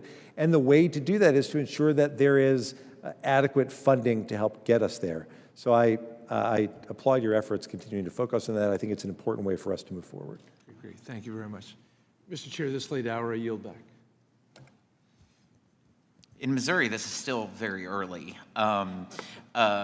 Ms. Maliatakis. Well, thank you, Mr. Chairman. We all believe it's unfortunate that we need to be here, and nobody thought in 2024 we would be dealing with this immense spike in anti-Semitism in our country, but it is so critical that we are here together as Republicans and Democrats trying to find the best solutions to stop this. I would like to thank our witnesses for being here. Certainly, Ms. Talia Dror, thank you. You're a student in New York State. I represent New York State, so I want to thank you for being here, not only once, but twice, because that takes tremendous amount of courage for you to come here. And I congratulate you on your graduation, and I'm sorry that you had to miss the ceremony. Since the horrific attacks on October 7th of last year by Hamas on Israel, the ugly face of anti-Semitism has showed on college campuses across the country. Instead of preparing our young people for life and getting them ready to be productive members of a civilized society, campuses have turned into indoctrination centers of hate. It seems to be getting worse to me. Maybe it's because I'm in New York City. And in the news, sadly, we've seen anti-Semites boldly flying the flags of Hamas, of Hezbollah, terrorist organizations. In my city, we've also seen a terrible display of a sign saying "Long live October 7th" at a memorial that was dedicated to the victims of the Nova Music Festival. We've seen vandalism of homes of the Jewish board members of the Brooklyn Museum. And we've also seen, as you mentioned, Mr. Deutsch, the bullying of Zionists or pro-Israel individuals on the subway system, completely unacceptable. It starts with education, starts with the classroom. I think we need to work together. But I have introduced two bills I just want to mention briefly. I have H.R. 7231, which is the Campus Act, and this legislation would prohibit universities that have been found to promote anti-Semitic activities or allow them, or that are protecting anti-Semitic faculty from receiving federal funding. I think it's a good bill. I think it's something that would really maybe make a difference in pushing these university presidents to hold faculty or these student organizations accountable. Professor, I know you're also from New York City. I would love to hear your view if you support a measure like that and if you think it would be effective. Well, to be honest, being a professor, I cannot comment on something I don't know all the details of. But as a fellow New Yorker, we have to remember anti-Jewish crime is the #1 hate crime in New York City for the past 7 years in a row. This is a spike, but this is not new. And this has been under the current Mayor Eric Adams' administration, and it has been under the previous administrations. The biggest Jewish population of the US is in New York City, and nothing has been done. It's getting worse. It's getting worse. Unfortunately, hopefully this will stop it, but yeah. Doctor, I would like to ask you, I have another bill, H.R. 7232, No Visas for Anti-Semitic Students Act, that would revoke the visa of foreign students in the United States who are members of these organizations and participating in this activity. What are your thoughts on that? Yeah, our view is that there are 4 grounds of inadmissibility that have been triggered in some cases. Right? So DHS already has this authority to look at these protests and try to understand which of the students have espoused support or given support for terrorism, which of the students have committed crimes involving moral turpitude, any who lied in their visa application. And so I applaud your leadership from Congress, but I think the administration could take these actions itself if it wanted to. Okay. Well, perhaps this legislation would give them a little more teeth to do it. And Ms. Dror, would you agree with something like that? You think that we should be stripping visas from, whether it's my bill or whether it's the administration doing it, should we be stripping visas from foreign students who are committing anti-Semitic activity on our campuses? Absolutely. The leader of the Coalition for Mutual Liberation, Cornell's program, or Cornell's organization, is on a student visa.